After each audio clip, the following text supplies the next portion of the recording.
Picture a city with no streets, not a city that has fallen into disrepair and the streets have broken apart, not a city that was built somewhere stupid and the roads washed out, a city that was designed from its first stone to have no streets at all. 118 small islands hammered together by wooden pilings, driven into the mud of a shallow lagoon at the northern tip of the Adriatic Sea. Add 150 canals running between those islands like arteries, carrying everything the city needs to live: food, wine, people, garbage, the occasional corpse. Add 400 bridges connecting the islands. Add 400,000 smells rising off the water at any given moment, none of them neutral, several of them genuinely aggressive. That's Venice, the Serenissima, the most serene republic. I know, the name doesn't match the smell. Now fill that city with gondoliers.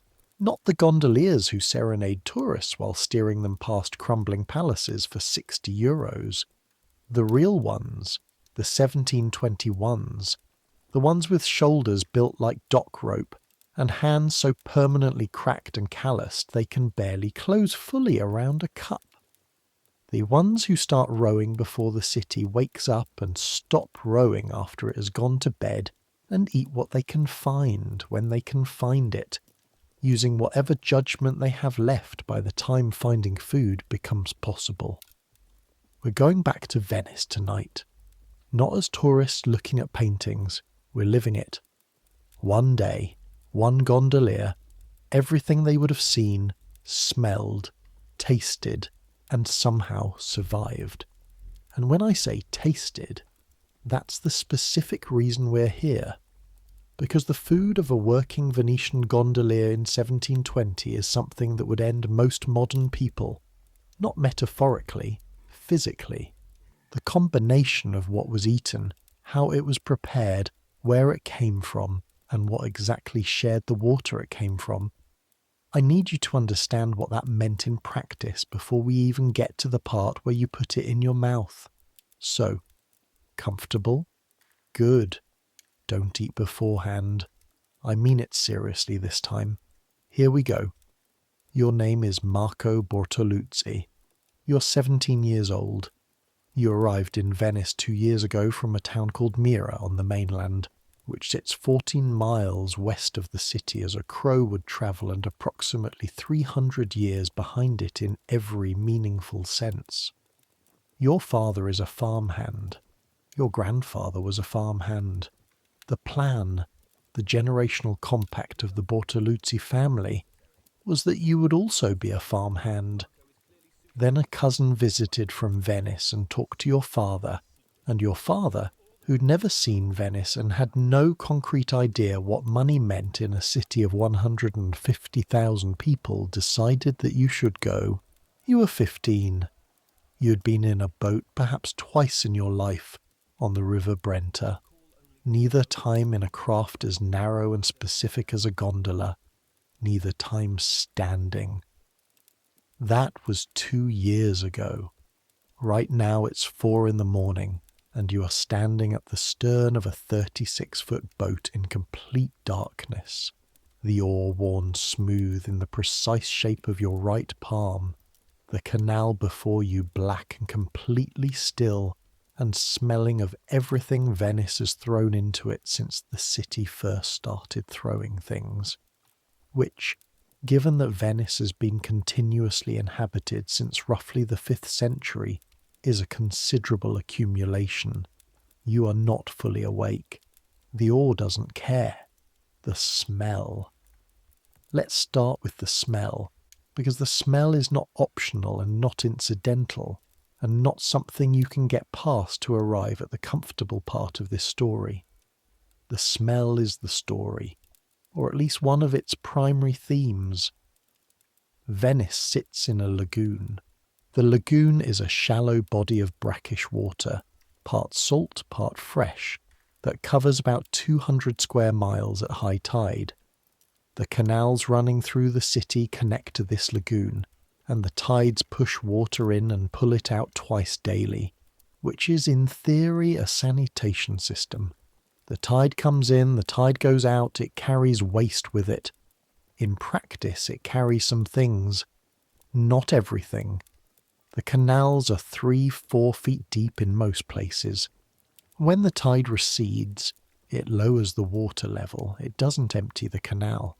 What settles on the canal floor stays there, accumulates, builds into geological layers of Venetian history, vegetable waste, fish bones, broken pottery, the contents of chamber pots, which is how human waste was managed in Venice in 1720, thrown from windows directly into the water below. Dead animals of various sizes and species, market offal, the blood from butchers' stalls, ash from kitchen fires, the slow dissolution of everything organic the city has ever possessed. This is the floor you row over. This is what the city is built on, in the most literal possible sense. And at 4 a.m, before the day's activity has stirred the water, before 1,000 boats have disturbed the surface, the canal has had all night to concentrate, to ripen, to deepen. You don't notice it anymore. You stopped noticing it around month 3. You couldn't describe it if someone asked you what Venice smells like, the way a fish can't describe water. It's simply what air is, but we notice it. Standing here beside you in the dark, breathing this morning, we notice it very much. The cold is particular too. Late October, 1726. Your jacket is rough dark wool, already damp. Everything in Venice is always damp. The moisture is constant and total, and does not distinguish between cloth and skin and eventually bone. Your legs are bare from the knee down, feet in flat leather sandals. Gondoliers don't wear shoes with heels. You need to feel the deck shift under your feet, the way other people feel the earth. Your right shoulder has an ache in it. It's been there 6 months, since the afternoon you misjudged a crossing in high wind, and wrenched the oar hard to correct, and felt something pull in the muscle below the shoulder blade. It doesn't hurt exactly. It announces itself, reminds you that it is there, keeping a kind of permanent account. Taddeo says you row through it. Taddeo points to his own forearm scar from the time a flooded canal took him under for 10 seconds, to the whiteness at his thumbnail from a cargo barge that came too close 8 years ago, to the knee that locks on cold mornings after a fall on wet stone 2 decades back. The canal collects us, he says. Piece by piece, that's the arrangement. The arrangement is not negotiable. You're at the Morosini dock, the private gondola landing that juts out over the canal from the ground floor of a 400-year-old palazzo in the sestiere of San Polo. You tie the gondola with the gassa damante, the lover's knot, that your instructor Taddeo taught you on day 3. You got it wrong for the first month. In the dark, you still check it twice. In this city, checking knots is not optional. You sit in the stern. The boat moves with the almost imperceptible breath of the canal's early morning current. Somewhere above you, behind stone walls and heavy curtains, the Morosini family is asleep, preparing to wake up and need moving. You have an hour before that becomes your problem. The sky's beginning to change quality, going from absolute black to something with more blue in it. The shapes of things are emerging. The iron dock rings on the canal walls green with algae. The barber poles, palin, striped red and white or the family's colours, marking private docking rights. The gondola itself, its felser, the enclosed passenger cabin, hunching amidships like a sleeping animal. While the darkness holds, while the city is still mostly sleeping, let's talk about what you're going to eat today. Not because we've arrived at some pleasant domestic scene, because the food is why we came. What Venice fed its gondoliers in 1720, the men who move the whole impossible mechanism of the Serenissima through its own arteries is not what you'd expect. It is in some respects extraordinary. In other respects, it is an extended lesson in what a human body can tolerate when it doesn't have other options. The last thing you ate was yesterday evening, a bowl of polenta and a piece of fish, not identifiable fish by the time it reached you at the osteria near Campo San Polo, where gondoliers eat when they have a few soldi. It had been boiled past the point where its original species was anything but theoretical. The polenta was grey, not golden, not the warm yellow of polenta in modern cookbooks with truffle shavings and artisanal corn. Grey. The grey of old concrete, the grey of October sky over the lagoon, the grey of cornmeal that has been stored in a Venetian kitchen, which is always somewhat damp because everything's always somewhat damp, for long enough that the moisture has changed its colour and its texture, and introduced a faint sourness into the smell. It was filling. That's what it was for. You ate it standing at the counter because sitting cost 2 soldi and you didn't have 2 soldi, and you ate quickly because the evening passengers were waiting, and Taddeo was going to conduct a detailed assessment of your character if you were late again.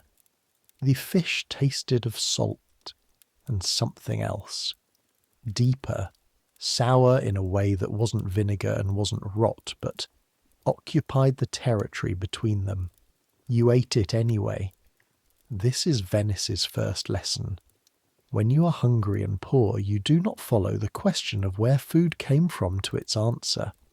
You eat what's in front of you. You develop an arrangement with your own curiosity. You and your curiosity agree that some information is not necessary. Taddeo taught you this on your first week, sitting in that same osteria, tearing bread that would chip a tooth if you bit from the wrong angle. Don't think too hard about the food, he said, especially the fish. Don't think about the fish. You asked why. He gave you a look that contained an entire philosophy. You understood later. Right now, at 4 a.m, 12 hours after that grey polenta, your stomach is presenting a familiar complaint. Hunger in a gondolier is not an abstraction. It's a physical object, dense and insistent, sitting below the ribs like a fist pressing upward. It affects the quality of the rowing. You can feel the difference between a well-fed row and a hungry row, in the rate at which your arms tire, in the specific character of the ache, in the way your hands feel on the oar. A gondolier's body is his entire livelihood. Hunger erodes that livelihood hour by hour. You've been hungry before Venice, in Mira, the slow, chronic hunger of farm labour, where you ate enough to function but not enough to feel full, where meat appeared at celebrations perhaps 5 times a year. But Venice hunger has urgency. In Venice, if you don't work, you don't eat. If you don't eat, you can't work. The canal is indifferent to this cycle. The canal just sits there, smelling and moving, completely unconcerned with your nutritional state. The bells of San Giacomo di Rialto mark the quarter hour. The oldest clock in the Rialto on the oldest church in Venice, if you believe every church that claims to be the oldest, which you've stopped doing. And the sound travels across the water with the clarity that cold air gives everything time to move. You untie the gondola. The lover's knot releases cleanly in the dark this time. You push off from the dock and take the canal toward the Rialto. Venetian rowing. I need to describe this properly, because it is the physical centre of your life, the mechanical act you perform approximately 5,000 times a day. And understanding what it demands of a body explains everything about what that body needs to eat. You stand at the stern in a specific posture, left foot forward in a slight lunge, right foot back, weight balanced over both. The oar, your oar, the one broken to your height and arm length over 2 years of daily use, rests in the forcola, the walnut oarlock carved from a single piece of wood following the grain so it will flex under pressure without splitting. The forcola is itself a piece of engineering, shaped to allow the oar to work in 8 different positions, each corresponding to a different command to the boat. Straight ahead, turn left, brake, back up, turn in place. Every forward pull of the oar generates a turning force that would spin the boat sideways. This has to be corrected. The correction is built into the stroke. A feathering of the blade at the end of each pull, a twist of the wrist, a redirecting through the water. You do this automatically now. For the first 3 months you did it consciously with Taddeo standing behind you, calling corrections at a volume the canal had no choice but to absorb. Bend the knee. You're stiff as a magistrate's decision. Bend it. The wrist. The wrist, what is that? Are you stirring soup? Rotate it properly. Again, again, again, until you can do it in your sleep.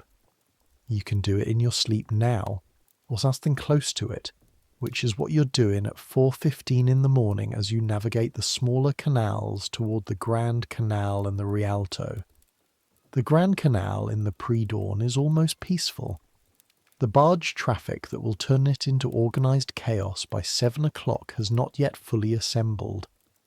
A grain barge moves in the opposite direction, low in the water, its 4 oarsmen stroking slow and patient with the resignation of men who make this trip daily and have made it for years. One of them nods at you. You nod back. The gondolier's morning confirmation. We are both here. We both exist. The canal has not taken either of us overnight. You approach the Rialto. The bridge first, the white stone arc of it, 130 years old in 1726, Antonio da Ponte's design. The bridge half of Venice was certain would fall down, and the other half was certain was magnificent. The shops along its spine are still shuttered, the wooden panels locked against the night. Below the bridge, on the northern bank, the pesceria, the fish market, is already open. The smell changes as you approach, or rather it becomes more specific, the canal's general complexity sharpening into a particular note that is pure fish market. The top layer is salt and cold water and very fresh fish. The smell of things pulled from the lagoon in the past few hours. Below that is yesterday's fish, repriced but present. Below that, deepest, is the stone and marble of the market floor itself. 700 years of fish blood and seawater seeped into every pore. The stone remembers every fish. You tie up at one of the market rings, climb the 3 steps from water level to market floor. In Venice there are always steps, because the ground level shifts with the tides and the centuries, and go to find Sandro. Sandro exists in the gap between what the fishermen catch and what the market vendors will publicly acknowledge wanting. He finds things. He acquires goods that lack the most transparent chain of origin and sells them at prices that reflect this creative ambiguity. Taddeo introduced you to Sandro on the theory that gondoliers need to eat, and Sandro sells to gondoliers. This turned out to be a complete sentence. He's near the back of the market, in the section where the stalls get smaller and the goods get less immediately attractive. He's examining a wooden crate with the professional detachment of a man who has made his peace with all forms of fish. What is that, you say? Not quite a question. Pissato? Flatly, obviously Pissato is eel, lagoon eel. The Venetian lagoon produces eel in extraordinary quantities. The shallow, warm, nutrient-dense water is essentially ideal eel habitat, and the Venetians have been eating lagoon eel since the first people settled these islands, which predates the Republic itself by several centuries. Charlemagne's court purchased Venetian eels. The eels are older than Venice as a political entity. They were here before the city, and will almost certainly be here after it. These particular eels are in the crate with some seawater. They are alive. Several are moving, the slow muscular undulation of creatures that have not yet accepted their situation. Their skin is old bronze on the back, cream yellow on the belly. Their eyes are small and round and appear to be looking at you with a calm that is either indifference or accusation. You look back. This contest is already decided. The negotiation takes 45 seconds. Nobody haggles slowly in the Rialto. Time is the rarest luxury in this city. You end up with 2 eels wrapped in pages of the Gazzetta Veneta, the newsletter, 2 days old, now serving as fish packaging, which is a very Venetian form of recycling, for a price that is a third of yesterday's income and slightly above what Taddeo will consider acceptable. You tuck them under your arm. The paper develops a damp patch immediately. Costanza's information, delivered this morning over the eels she received with insufficient enthusiasm. Go earlier. Sandro keeps the good eels in the back. He gives you small ones when Marco comes to buy, she said, which contain the suggestion that you're being managed. You are probably being managed. Sandro is 60 years old and has been operating in this market longer than you've been alive, and you're 17 and from Mira. Of course you are being managed. On your way out you pass the soft-shell crabs, musha, the seasonal event of the Venetian October. Green crabs caught in the specific window after they shed their shells, before the new shell hardens. 4 to 6 weeks a year, no more. They're eaten whole, shell and all fried in oil, nothing removed. The shallot molting is softer than the meat. The preparation method, and I need you to understand this is a recipe. This is how Venetians properly make moeche. This is not some aberrant practice, but a culinary tradition that has been passed down for generations. Involves placing the live crabs in a bowl of beaten egg for several hours. The crabs, being alive and possessing whatever reduced nervous system crabs possess, absorb the egg as they die in it. When fried, the crab contains cooked egg from the inside. The man selling them sees nothing unusual in this. The people buying them see nothing unusual in this. You see nothing unusual in this anymore. You ate miche for the first time 8 months ago, and Taddeo watched you chew through the entire thing, shell and body and leg and all, and when you finished, Taddeo said good, the way he says it when a thing has been done properly. You don't currently have enough money for mwesh. This is context, background, one tile in the mosaic. You also pass a woman selling cooked polenta from a copper pot on a brazier, the street food of the working city, ladled onto flat ceramic dishes, sold for the smallest coins. A handful of people are already eating at her counter. Market workers, porters, other gondoliers, people who've been awake since before dawn and need something hot in their bodies before the day fully commits. The polenta from the pot has colour that the grey polenta from your memory does not. The heat and copper have warmed it. It smells of cornmeal and salt and the smoke from the coals beneath. It smells of affordable sustenance, which is its own complex scent. You don't stop. You have a boat to be in, back to the gondola.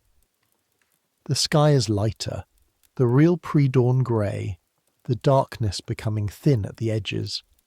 The Grand Canal is fully waking. Barge convoys moving in both directions. vegetable sellers navigating narrow canals with flat-bottomed boats, loaded with radicchio and fennel and pumpkins the colour of embers, still dusty with mainland soil. The first private gondolas of the morning, their gondoliers stroking with the ease of people for whom this is ancestry rather than employment. You watch a good gondolier stroke. You always do. Taddeo said, "Watch how they hold the oar. Watch how they use their body weight. Watch how they read the water. This instruction has never been revoked." The Morosini dock. You come in clean and straight, parallel, no scramble. Ship the oar, step onto the dock, secure the boat. You carry the eels, damp newspaper growing wetter, to the provisioning room at the corner of the palazzo where Costanza accepts them without particular warmth. Costanza has run the Morosini kitchen for 30 years. She is 50, precise, with a face in permanent assessment mode. She took you in with one look on your first morning and filed you somewhere between tolerable and not yet problematic, and you've been working your way up from that baseline since. She unwraps the paper, examines the eels with Sandro's same professional detachment. The wheels move against the edge of the cloth. Small. It's what Sandro had. Sandro always has small when Marco comes. She rewraps them in clean cloth rather than the newspaper. "You need to go earlier. I was there at 5:30. Tell Sandro you go earlier. He keeps the good ones in the back." You file this under confirmed information. The family wants the canal entrance at 9. She's already turned back to her work. Something on the fire smells of onions and something deeper, animal. Fegato. Calf's liver with onions. Fegato alla veneziana, which is one of the things the Morosini family considers an ordinary dinner and which you consider a signal of weather. When the kitchen smells of fegato, the household is in funds and the day will probably be tolerable. "Have you eaten?" she says. Still not quite a question. Not a question she's previously asked. "Not yet." A pause. She's doing several things at once, as she always is. She produces from somewhere a piece of yesterday's bread. Dense, dark, the crust requiring commitment, and a small ceramic bowl of what appears to be last night's bean soup. White beans in dark broth, a bone still in it, marrow visible at both ends. Don't stand in my kitchen to eat it. You take the bread and the bowl outside to the fondamenta, the paved walkway beside the canal, and sit on the stone step with your feet near the water, which sits perhaps 3 inches below the stone at this hour. The bean soup is cold. The fat has risen and congealed slightly into a pale slick on the surface. You stir it down with the bread before eating. The beans are very soft, overcooked by your preference, which doesn't matter and wasn't consulted, but the bone has given them a richness that almost compensates. The broth is dark and long cooked, the kind of depth that only comes from something that has simmered for many hours with the bone inside it. You eat carefully, not slowly. You don't have time for slowly, but thoroughly. Nothing left. The bowl tilted at the end to collect the last liquid. The bread used against the bowl's inside to gather what the motion missed, and then the bread itself eaten.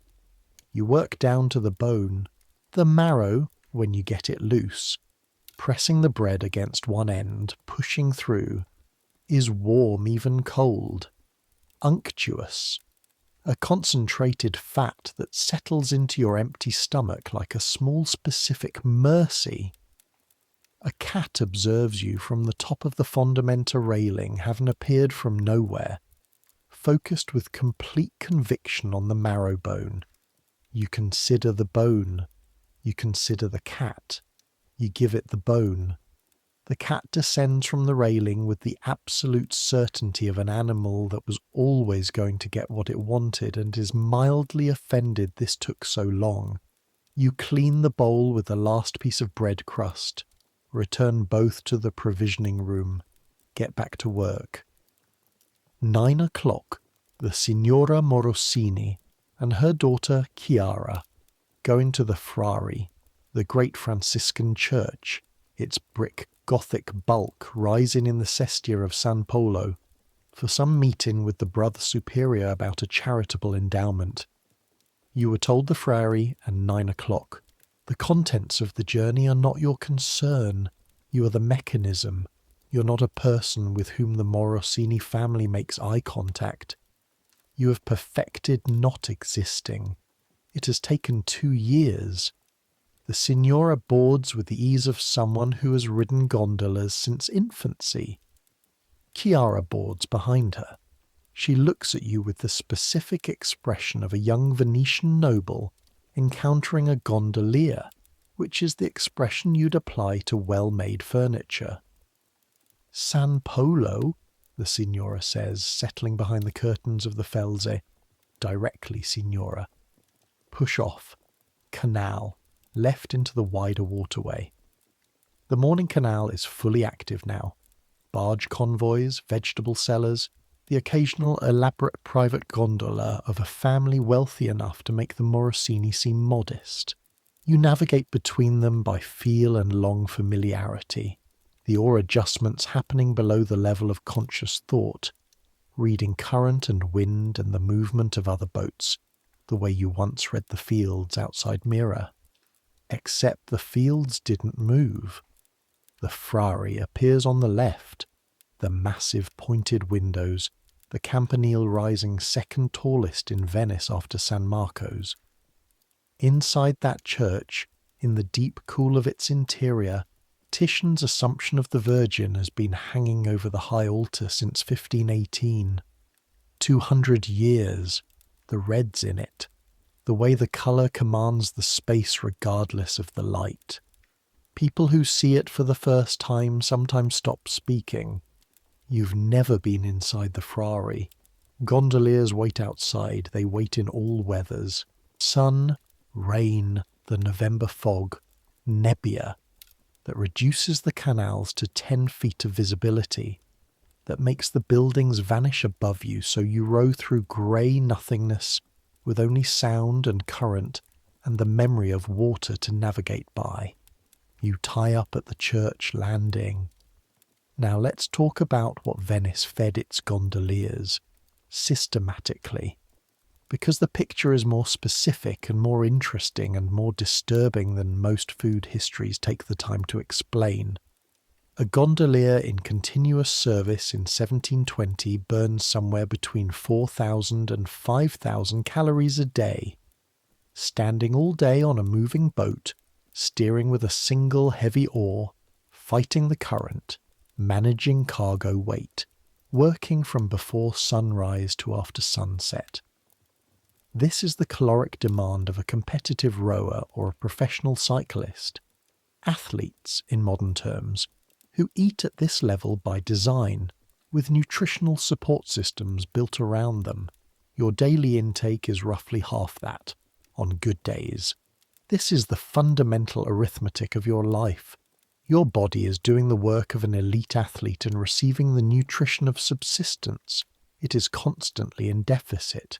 It burns yesterday's food and the day before's. In the long body account of 2 years, the entries on the consumption side far exceed the deposits. You're 17. Your body handles this with the resilience of the young. Taddeo, at 53, is the version of this that has been running the deficit for 35 years, and the account is beginning to present its documentation. The women who feed Venice's gondoliers perform a quiet miracle every day.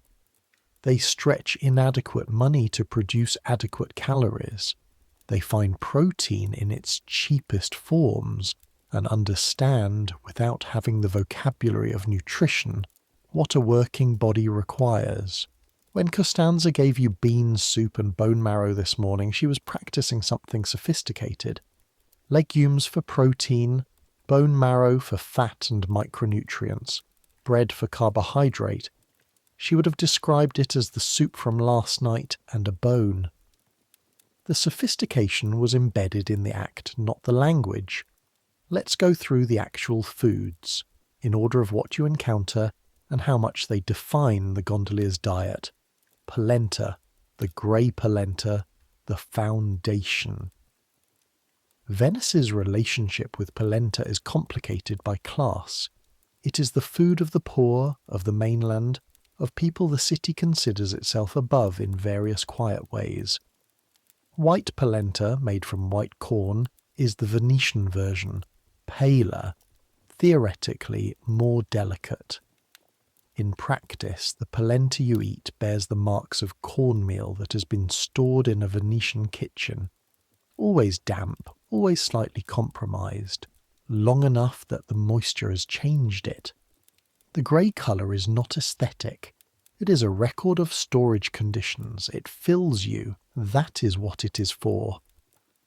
Alongside polenta, bacala, salt cod, the miracle food of the Venetian poor and middle classes, and actually of the wealthy too, because bacala in Venice has been elevated through centuries of creative cooking into something approaching culture.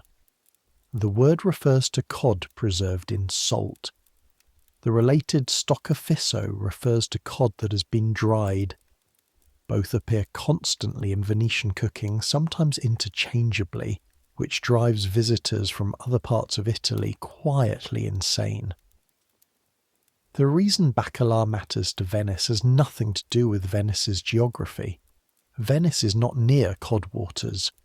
The cod that becomes Venetian bacala comes from the North Atlantic, Iceland, Norway, the cold deep waters where cod grow enormous, caught, split, salted or dried by the fishing people of the north, then travelling in barrels through the holds of trading ships across the length of Europe to arrive here at the Rialto, where it is soaked in water for 2 or 3 days to reconstitute it.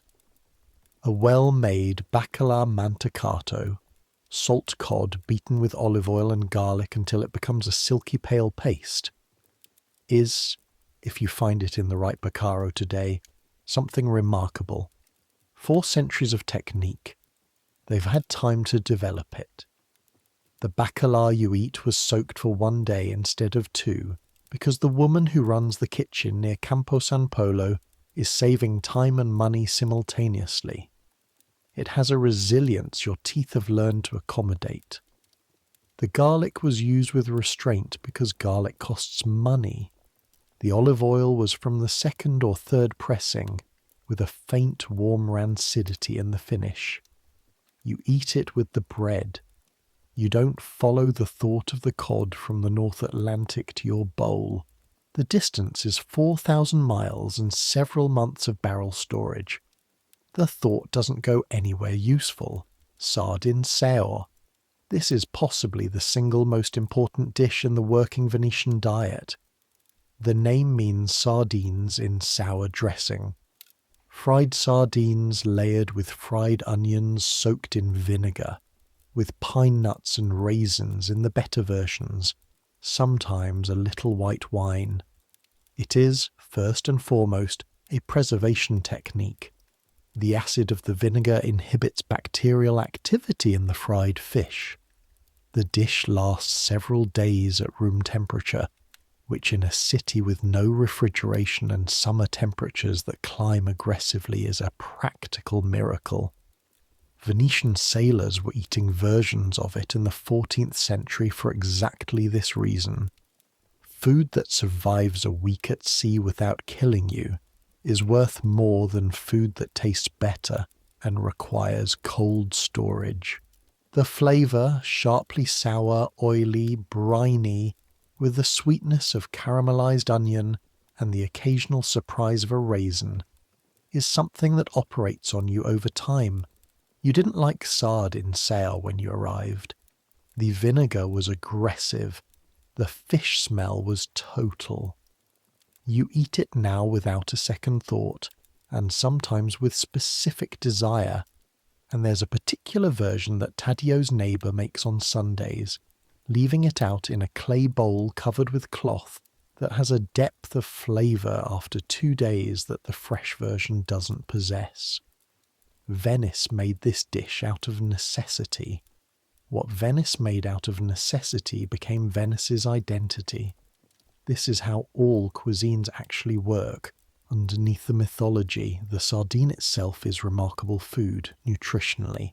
Small, oily, available in extraordinary quantities from the lagoon in the Adriatic, the sardine provides protein and fat and omega-3 fatty acids and calcium from the small bones, which are soft enough to eat fried, which means you eat them, which means you absorb the calcium, which means your bones are getting something the rest of your diet is shorter on.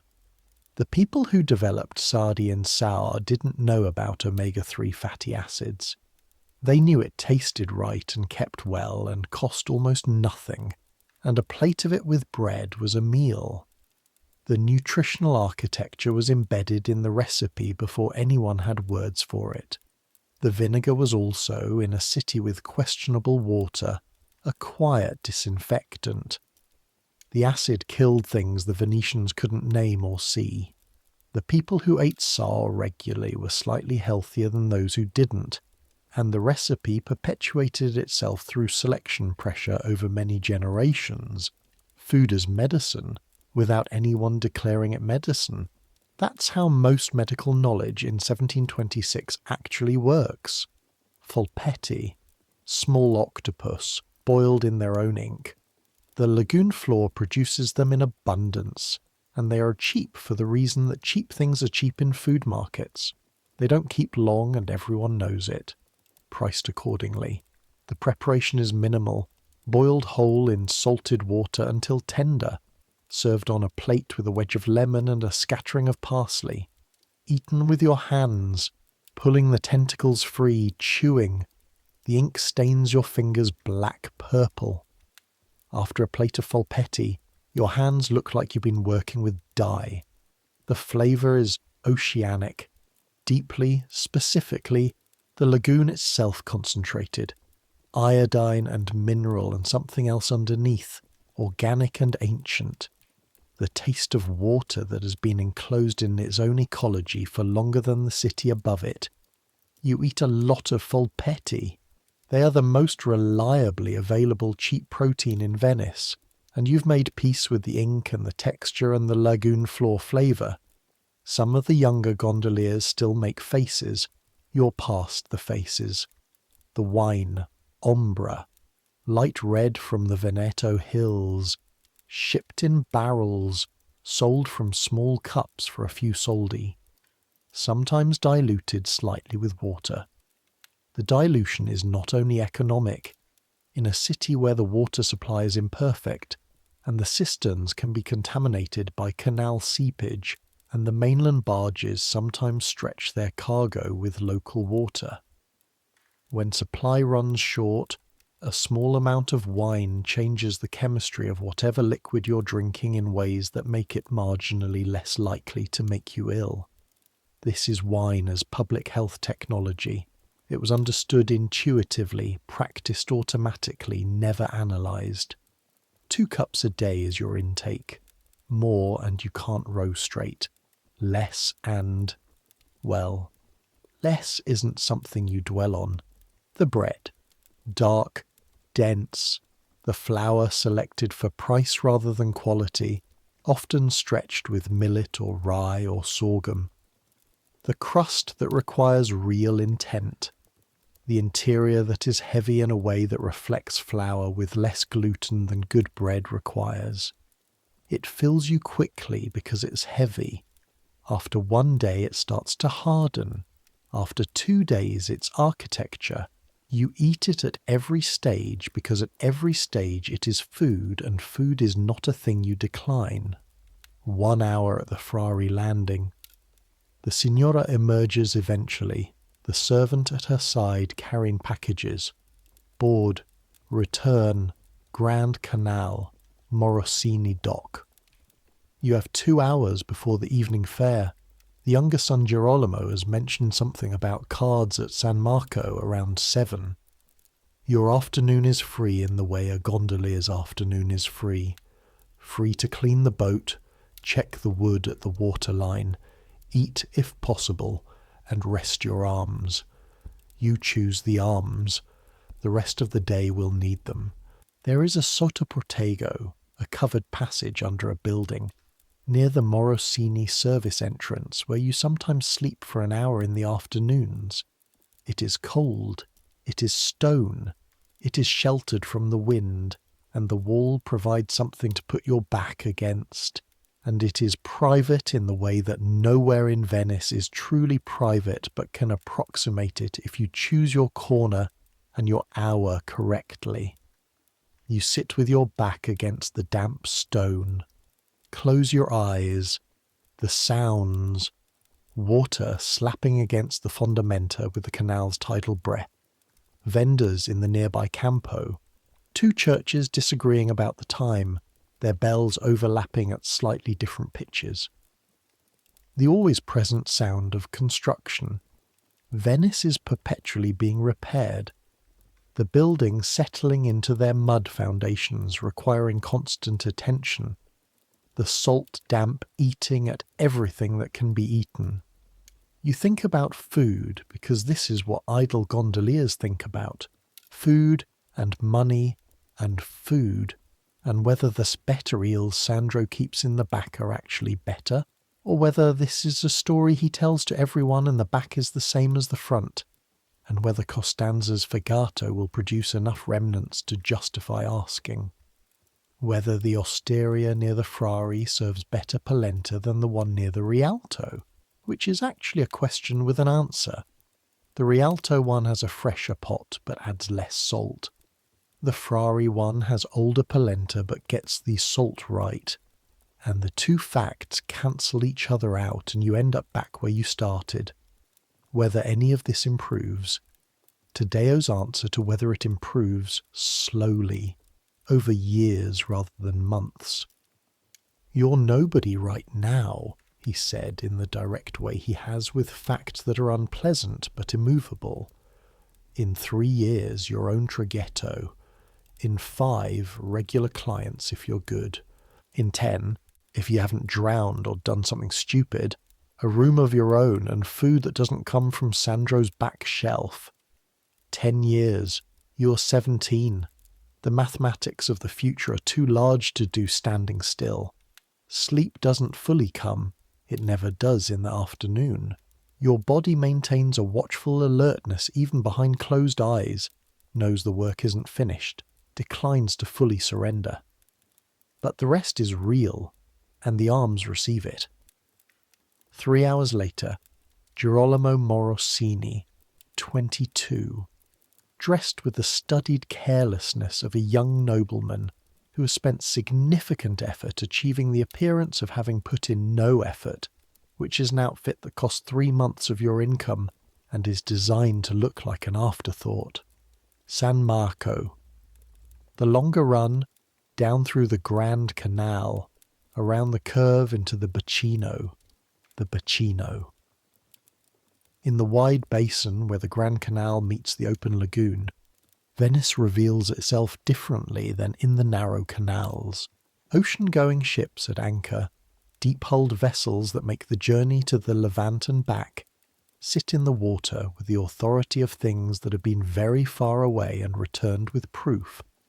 Their sides carry the marks of long voyages, the salt stain at the waterline, the weathering above it. They've been to Crete and Cyprus and Alexandria and Ragusa. They carry in their holds the goods that keep Venice alive. One of them, somewhere below its waterline, almost certainly has bacala in its cargo. Salt cod from the North Atlantic. 4,000 miles and several months of barrel storage from your bowl to your mouth. You row across the Bacino. The wind comes off the lagoon without obstruction, and the cold of it has teeth. Your jacket provides inadequate insulation, which is its baseline condition.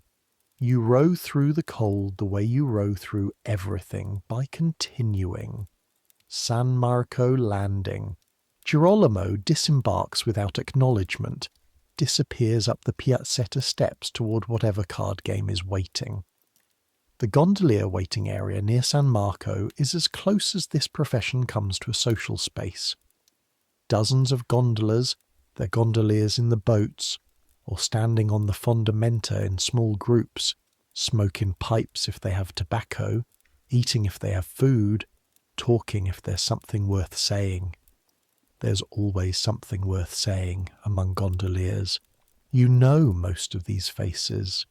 The Venetian-born gondoliers, men whose fathers were gondoliers, whose grandfathers were gondoliers, for whom this is inheritance rather than choice, regard you with the mixture of professional assessment and mild territorial suspicion reserved for mainlanders. You've earned enough standing to be acknowledged, enough to join the conversation. Tonight the conversation is about the pesceria, specifically about whether prices this autumn are reasonable, which everyone agrees they are not. A man named Giacomo, 30, with forearms like ship rope. Moshe were 2 soldi a dozen last week. 2 last year half a soldo for a dozen Moshe. Fabrizio from Chioggia, several years older than you. It's the cold. Late cold means late molt, less Moshe, higher price. The sellers know we need to eat, Giacomo says. This is his thesis, and he advances it with conviction. Everyone needs to eat, someone else says. That's how selling works. Sandro's worse, you offer. General agreement, murmuring, the specific shared understanding of a profession that knows its food supplier. Sandro's a criminal, Giacomo says, an honest criminal, which is at least something. He tells you what Sandro's cousin does, which involves quantities of bacala that arrived in Venice via a route that declined to pass through the official market records, and a nobleman who is party to this arrangement, and a small set of officials who understand which boxes to inspect carefully and which to not inspect at all. The bacala gets where it needs to go. The people who eat it do not need the full documentation. This is Venice under the surface, the official state, the Serenissima with its ancient constitution and its patrician councils and its strict laws, and beneath it the actual city, which runs on informal arrangements and mutual strategic blindness and small fees to small people who can make small problems disappear. The bacala travels through this system as efficiently as it travels through the official one. You eat, therefore, in a state of productive not knowing. This, you've come to understand, is the most common human relationship with food in any era. The people who know everything about where their food comes from are the exception. The rule is, it arrives, you eat it. You do not follow the questions to their conclusions. Evening descends. The light over the lagoon in late October is something that isn't available anywhere else. The specific quality of it bouncing off water in every direction, no shadows because the light comes from everywhere simultaneously, the city floating in an amber diffusion that is both golden and melancholy in the particular Venetian way, beautiful and aware of its own impermanence. You've been in Venice 2 years. You've never not been stopped by this light. Girolamo reappears at the steps, slightly flushed, slightly unsteady. The card game went some direction. You don't ask. You row. The return journey is quieter. The Grand Canal in the evening pace. You drop Girolamo at the Morosini dock and spend 30 minutes on the boat, wipe down the wood, sweep the Felsi interior, check the oar for damage at the blade, inspect the forcula, examine the caulking at the waterline. Every evening, no exceptions. Tadeo's rule, the boat is cleaned every night because a boat that isn't cleaned is a boat in slow failure, and a boat in slow failure means you don't eat. Everything comes back to food. You walk toward the traghetto where Tadeo keeps his evening hours. He's in the small shelter at the landing, eating with the focused concentration of a man who has determined exactly what his body requires and attends to it efficiently. Tonight, a bowl of something smelling of rosemary and wine and long cooking. The deep red-brown of borlotti beans in a thick broth. Broken pasta swollen into the same texture as the beans, everything unified by hours in the pot. Pasta e fagioli. Pasta and beans. The dish that feeds Venice's working population more than any other. Dried beans and dried pasta, a bone for the stock, an onion, olive oil at the cheapest end, rosemary if there's a sprig. Nothing expensive, nothing unfamiliar. A dish that requires patience and a low fire and not much else. It feeds people anyway, genuinely feeds them. The beans provide protein in quantity, the kind of complete protein you can't get from a grain alone. The pasta provides carbohydrate at the density the body needs after rowing for 12 hours. The bone broth provides collagen, minerals, the fat of marrow if there's marrow in the bone. The olive oil provides fat-soluble vitamins. The rosemary provides rosemary, which is not nothing. Taddeo has, and this has been happening with increasing regularity over the past months, a second bowl. He pushes it across the shelter bench without commentary. You sit. You eat. The pasta e fagioli is warm and deep, and the beans have that particular texture that means they were cooked slowly. Given the full time they needed, soft and intact simultaneously, the broth thickened around them from the released starch. The rosemary is there at the back, not prominent, present. A bone is somewhere in the pot still, you can taste where it's been. You eat without ceremony, so does Taddeo. How are the Morosini? The Signora was at the Frari, the son was at cards. He win? Looked like he lost. A sound from Taddeo that is not quite a word but communicates everything necessary about the unpredictability of gondolier-nobleman relations when the nobleman has been losing money. Eels from Sandro. He gives you the small ones. Costanza said the same. Costanza is right. A pause for eating. Go earlier, before 5. The good eels come in at 4:30. I was at the Morosini dock by 4. I can't. Leave 2 minutes sooner, walk faster. He doesn't acknowledge the constraint. The constraint is implicit. You work around constraints. The Bisato I got went bad for this time of year? No. He considers this with seriousness. October Lagoon Bisato. Not the Chioggia ones, the lagoon ones. Better than summer. Fatter. They've been eaten well all season. The eel eats the lagoon. The lagoon has been eating itself and everything in it for 12 centuries. You eat the eel. The lagoon enters you through the chain, becomes your strength, becomes the muscle in your arms and the fat under your skin and the warmth your body barely maintains through the cold. You are downstream of the lagoon. You are, in a molecular sense, made of Venice. The weather's changing, Taddeo says. He has the lagoon man's sensitivity to atmospheric conditions. Reads sky and wind and the behaviour of birds and the quality of light over open water, with the precision of instruments he doesn't have. Aqua alta, he considers. His face does something quiet. Maybe by morning. You think about this. Aqua alta. High water. The event that defines Venetian life more completely than the gondolas or the palaces or the paintings in the churches.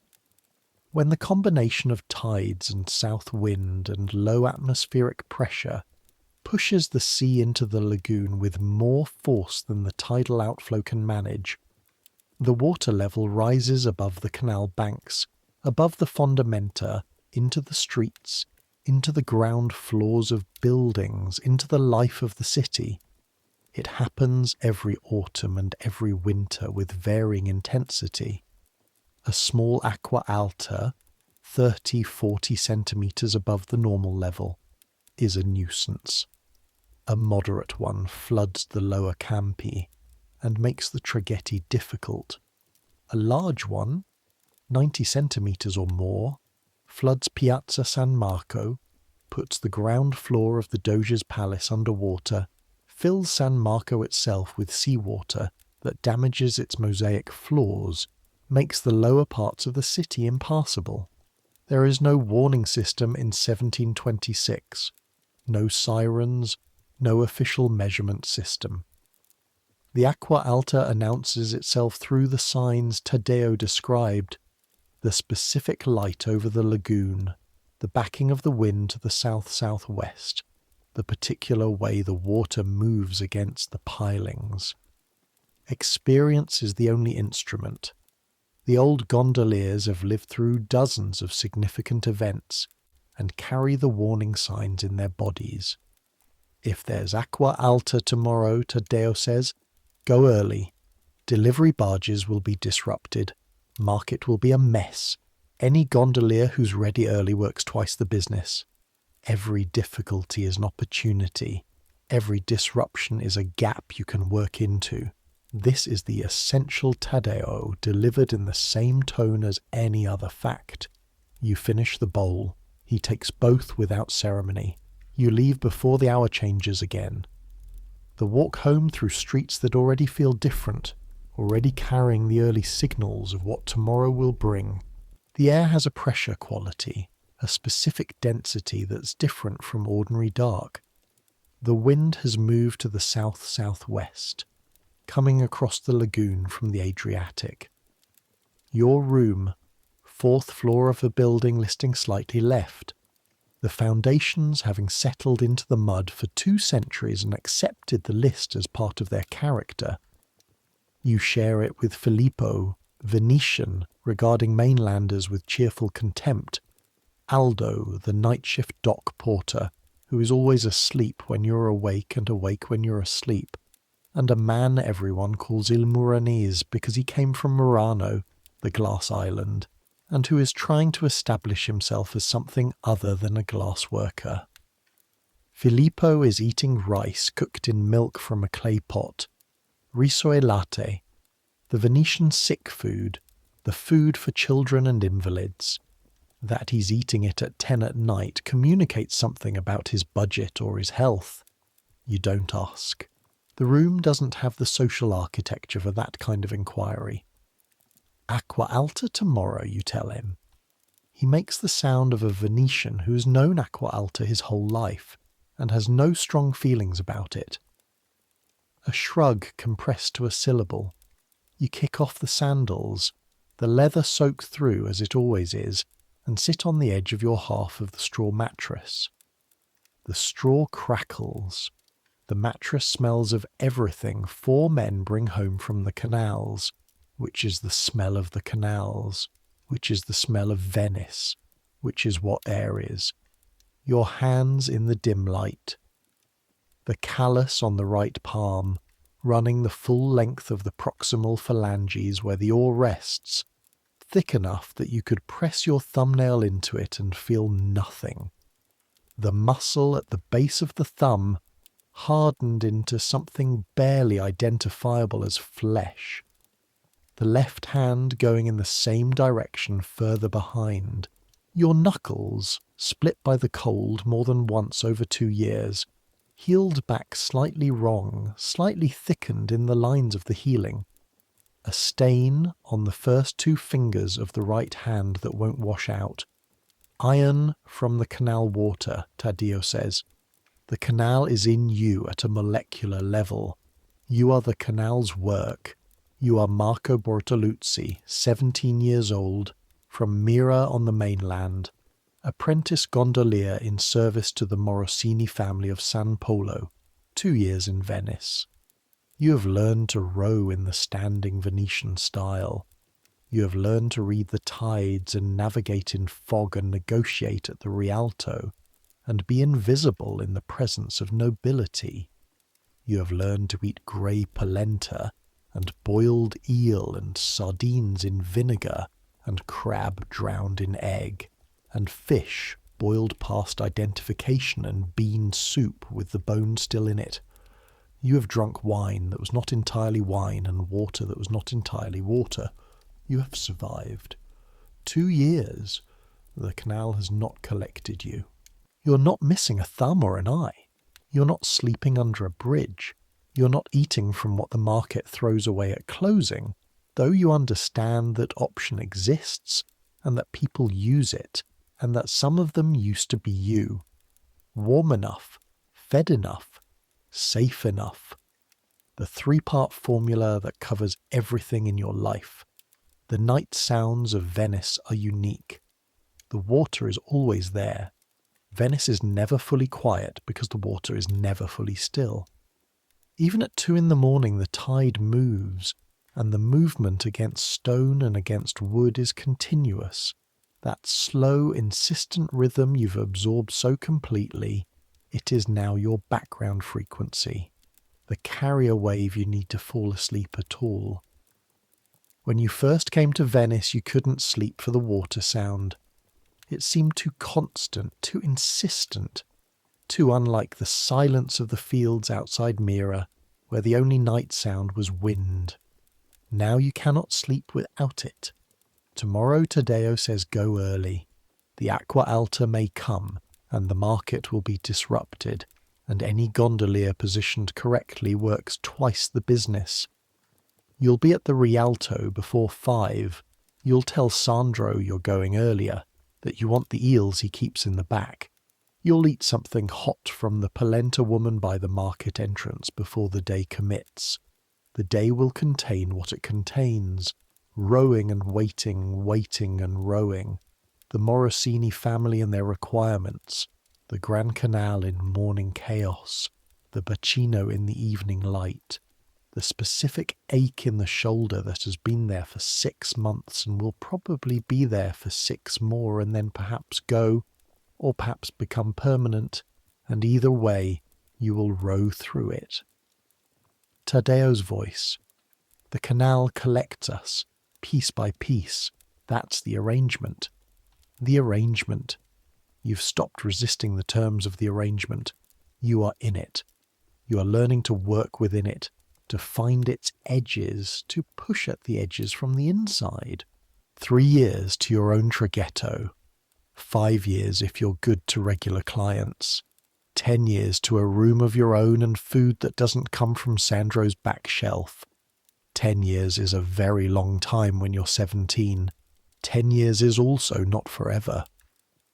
Somewhere in the lagoon the fishermen are out in the dark, reading the tide by feel and inherited instinct, finding by experience alone the places where the fish will be.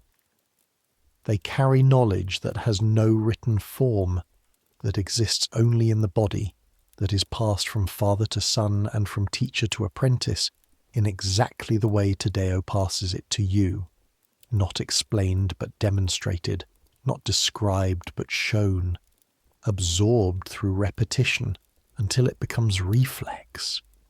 The eels are in the dark water moving through the mud, going about eel business with the ancient indifference of animals that have been in this lagoon longer than the city above them. The lagoon was here before Venice. The eels were here before the lagoon in geological terms. The city settled onto the water like a slow animal finding its position, and the people of the city began eating the eels and the sardines and the crabs and the clams, generation after generation, each generation teaching the next to make the sao, to find the bissato Sandro keeps in the back, to smoke the oil before the fish so the flesh seals instantly and all the fat stays inside. The old woman on Giudecca in Taddeo's story, frying sardines on a fire kept going on a flat stone in the middle of the campo, smoking the oil until the moment before burning, dropping the fish in, the flesh sealing in the instant of contact. The best he ever had. That knowledge travelled from wherever she learned it to Taddeo watching at the fire, and from Taddeo's memory to your ears tonight, and from your ears to wherever it goes in you, some place below the level of language where knowledge becomes capability, becomes reflex. You'll try it sometime. The smoking oil, the sardines sealed instantly, the fat staying inside. Not tonight. Tonight your arms are heavy and your back has made its opinion known and your stomach has received its bean soup and bone marrow and pasta e fagioli and declared a temporary armistice. The church bell somewhere across the rooftops marks the hour. You're too tired to count. It doesn't matter. In a few hours it will mark the next one, then the next, until the bells say you should be rowing. But that is then. Right now there is only this, the straw, the cold, the canal below the building moving as it always moves, the steady rhythm of water against stone that is the city's heartbeat, and has been for 12 centuries and will be, though you don't know this, can't know this, for several more. Centuries from now this city will still be here. Change past your recognizing. The tourists will come in numbers beyond counting. The gondoliers will wear striped shirts and charge what seems to you an impossible price. The pesceria will still stand at the Rialto with its 700 years of fish in the stone. The mesh will still be sold in October, still prepared the way they've always been prepared.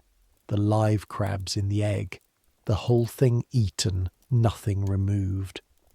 The Sardian saya will be in every baccaro in the city. The bacala will be on every menu, and people will pay to eat it. Not because they have to, not because it's the cheapest protein available, but because it is Venice. What poverty made, time makes tradition. What necessity invented, culture inherits. The sardine in its vinegar and onion, the eel from the lagoon mud, the cold grey polenta, they outlast the poverty that created them, become the flavours people choose when they have other choices, become the taste of a place, become the answer to the question, what does Venice taste like? This is what Venice tastes like. You, your bowl, the bone you gave the cat, everything you've eaten today, every sour and salt and fat and grain, is Venice eating itself and feeding it back through you into tomorrow. You are part of that cycle. You are the mechanism and you are also the engine and you are also the fuel. Not nobody, not nothing. Let the water move.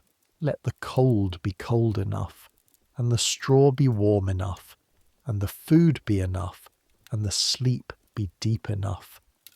Let tomorrow's aqua alta come if it comes.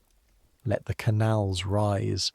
Let the city manage it the way it has managed every flooding, which is with complete normality, because the flooding is not an interruption of Venice.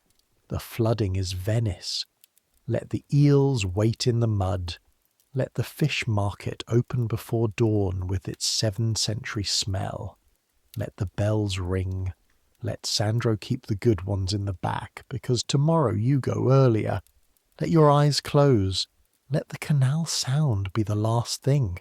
Let it come up through the wood and the stone and the straw, the oldest sound in the oldest city in the lagoon, the sound the first settlers heard when they built here, because the water was protection, and highway, and food source, and disposal system, and identity all at once. Because when you have nothing else, you build on the water, and you eat what the water gives you, and you row through the dark, and you arrive. You arrived. You are arriving still, warm enough, fed enough, safe enough. The water moves. Good night. The bells don't start it, the water does. You wake before any bell rings because the water is different, not louder, or not only louder, but different in character. in the specific frequency of it coming up through the floor joists and the plaster and the straw of the mattress. A lower note than last night, fuller, the way a drum sounds when the skin is tightened versus when it's been loosened by humidity. You hear it in your sleep, and your sleep hears it, and you are awake before you've decided to be. The room is dark. Filippo is breathing slow and even. Il Muranese has stopped his snoring, which means either he's rolled onto his side or the Acqua Alta has reached a level that penetrated even his sleep. Aldo is not here, still at the docks. Or perhaps the docks are underwater, and Aldo is somewhere doing whatever dock workers do when the dock is submerged. You lie there for 30 seconds and feel it, the difference in the water's voice. Taddeo was right. Of course he was right. You get up. Your sandals, where you left them beside the mattress, are sitting in half an inch of water. The water has come up through the floor. This is how Acqua Alta works in the lower buildings. Not through the door, not yet, but through the stone itself, through the microscopic channels that centuries of salt water have carved through the foundations, through the same pathways that make everything in Venice perpetually damp. The canal below pushes against the island, and the island gives way incrementally, and the water finds every route and uses every one. Your sandals are wet. They were wet last night. They will be wet tonight. The difference between Acqua Alta and a regular night in Venice is, in sandal terms, a matter of degree rather than kind. You put them on anyway. The room is dark and you dress by feel and memory, which after 2 years is accurate enough. The rough wool jacket, the linen shirt beneath it, the knee breeches, the sandals with their cold wet leather, and the cold enters through the soles immediately and settles into your feet with the patient permanence of cold in Venice, which is to say it doesn't leave until summer. You go downstairs. The staircase in this building is steep and dark, and the wall you use to guide yourself is damp plaster with a slightly gritty texture, the salt working outward. The ground floor, when you reach it, has perhaps 3 inches of water. The building's owner, a woman named Signora Bragadin, who is 60 and imperturbable, and has been living with Acqua Alta her entire life, has already placed wooden boards across the most used pathways, elevated an inch on small ceramic blocks. The boards are dark with use. This is not her first improvisation. You step from board to board, the water a darker dark around you in the early morning, and go out the front door into the calle. The calle has perhaps 6 inches. Not the worst. In a significant Acqua Alta, the calle can have 2 feet, 3 feet in the low points. 6 inches is manageable on foot if you're wearing sandals and don't mind cold feet, which you've learned to not mind, or at least to not let mind you. Venice in Acqua Alta is Venice doing something extraordinary while simultaneously pretending it is doing nothing extraordinary. The city simply adapts, not dramatically, not with the kind of emergency response that a modern city musters for flooding, but with the practiced minimalism of people who have been dealing with this precise situation for 12 centuries and have developed their arrangements. The wooden walkways, passerelle, will be set up in the main squares. The Piazza San Marco will have them before 8 o'clock. The vendors will move their stalls to higher ground or raise their goods on boards. The osteri will lay down their floorboards higher, extending the elevated surface. People will roll up their ground floor carpets and move what matters to the piano nobile. And if they don't have a piano nobile, they'll put things on tables. And if they don't have tables, they'll put things on chairs. And what cannot be elevated will get wet, and will deal with having been wet. And this is how it goes. The city has a memory for Acqua Alta stored in its architecture.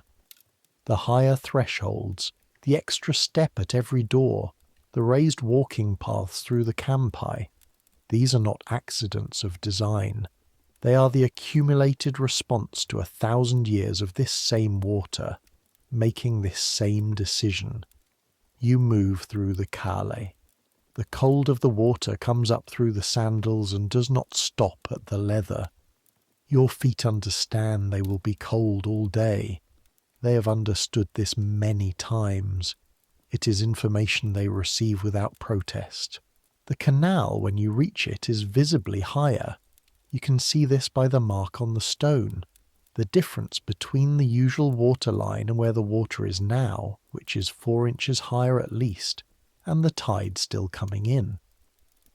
The Acqua Alta peaks when the tidal push and the Sirocco wind combine at their maximum, and then it holds, and then it recedes. How long this takes depends on the wind. The wind decides everything. Your gondola is still tied where you left it last night. The mooring line, which you always leave with slack to account for a tidal variation, is tighter than usual.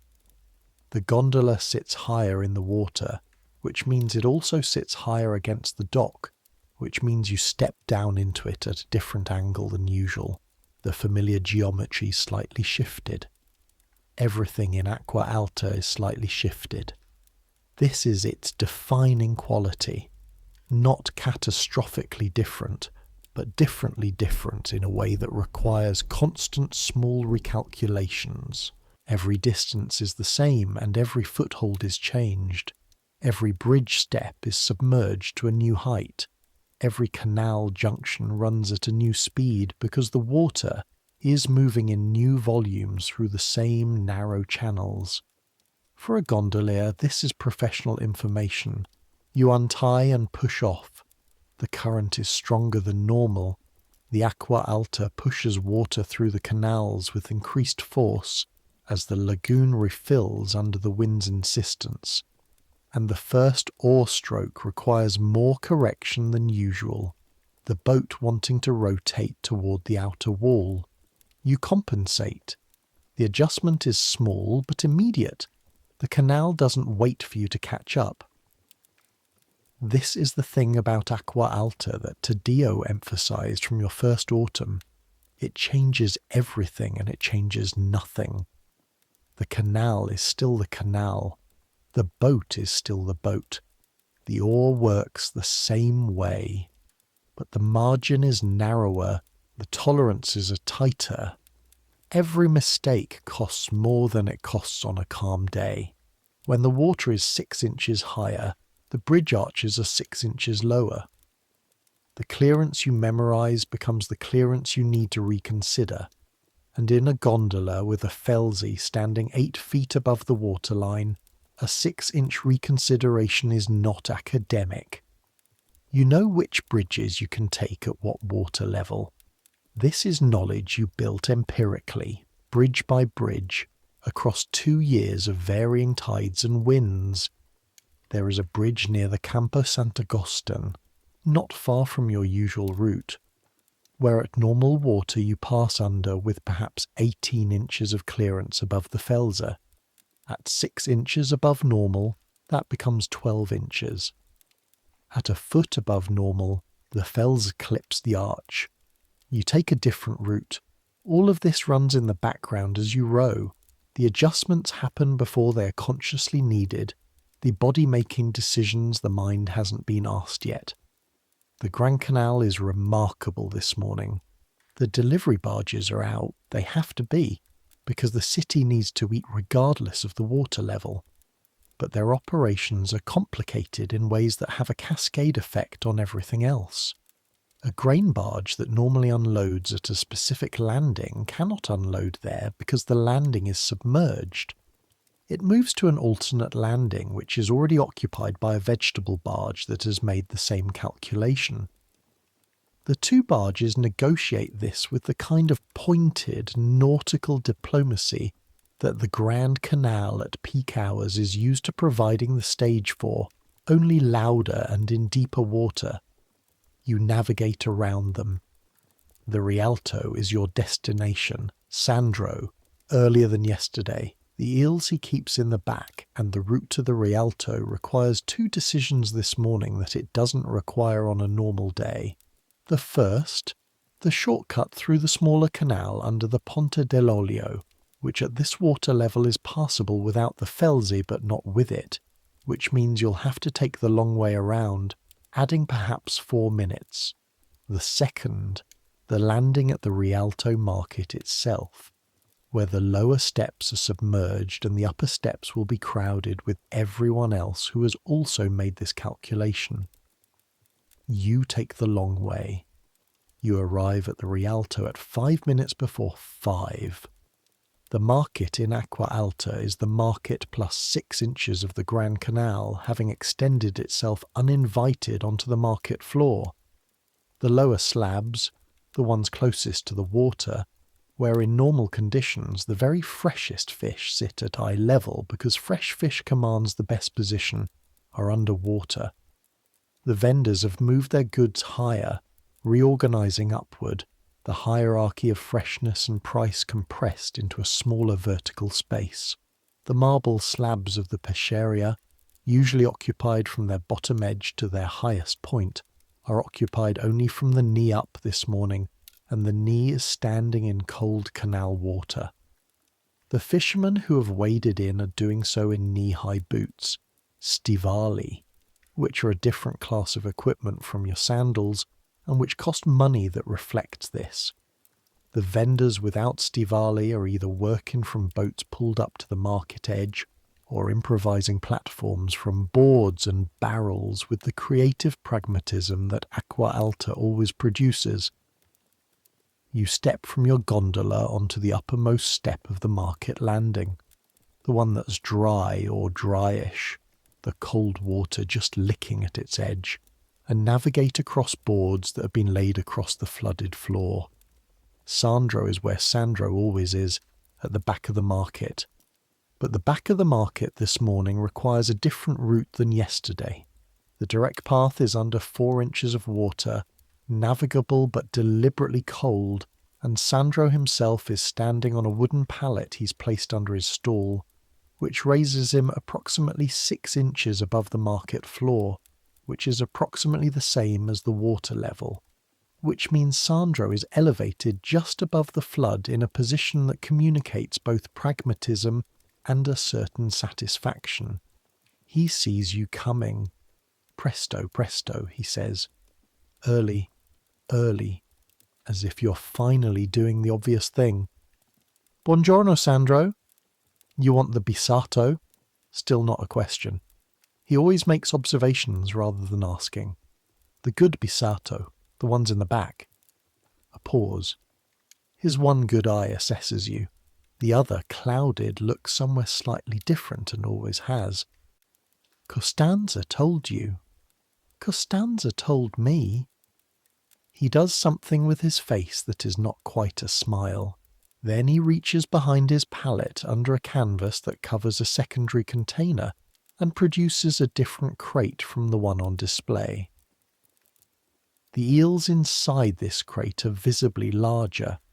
The colour is darker on the back, the bronze more saturated. One of them moves with a muscular authority that the smaller ones yesterday didn't have. These are fat, you say. October lagoon, late season. They've been down in the mud since July, eating everything. They're full of themselves, these ones. He seems to take personal satisfaction in this, as though he had a hand in the eel's development. Perhaps, in a small way, he did. You negotiate. It takes longer than yesterday. The better product commands more argument, more performance of reluctance on both sides. But you end up with 3 eels, larger than yesterday's 2, wrapped in this morning's Gazzetta Veneta. The paper is warm from wherever Sandro was keeping it, and for 30 seconds the wrapped eels feel almost pleasant against your cold arm. Almost. Go to Costanza with those, Sandro says, looking at you with something approaching advice in his voice. And she'll have something for you. She does that sometimes, when the eels are good. You regard him for a moment. In 2 years, Sandro has not offered you a single piece of advice that was not in some way in his commercial interest. You're not sure what to do with advice that appears differently motivated. Why are you telling me this? He shrugs, a Venetian shrug which is a complete sentence. You go earlier now. You deserve the good eels. You take the eels and leave before he finds a way to charge you for the advice.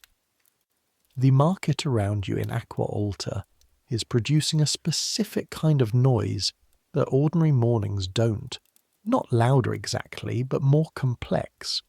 The usual shouting of vendors and fishermen and buyers overlaid with the sounds of water, of boards being moved, of things being repositioned, of the market adapting in real time to a situation it has adapted to 10,000 times before, and will adapt to 10,000 times again. A vendor arguing with another vendor over access to the last dry slab.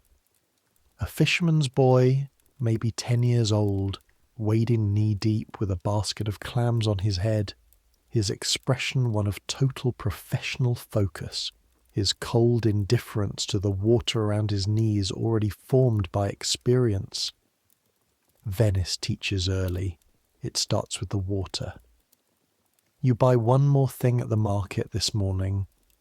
A small paper twist of dried herbs from a woman who sells them from a basket that she's managed to keep dry by holding it above her head while she navigates between stalls on some elevated route of her own devising.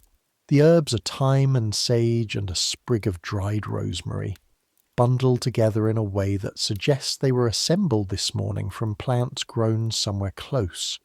The monastery gardens, perhaps, or the kitchen gardens of one of the institutions on Giudecca that maintain growing space. Thyme and sage and rosemary.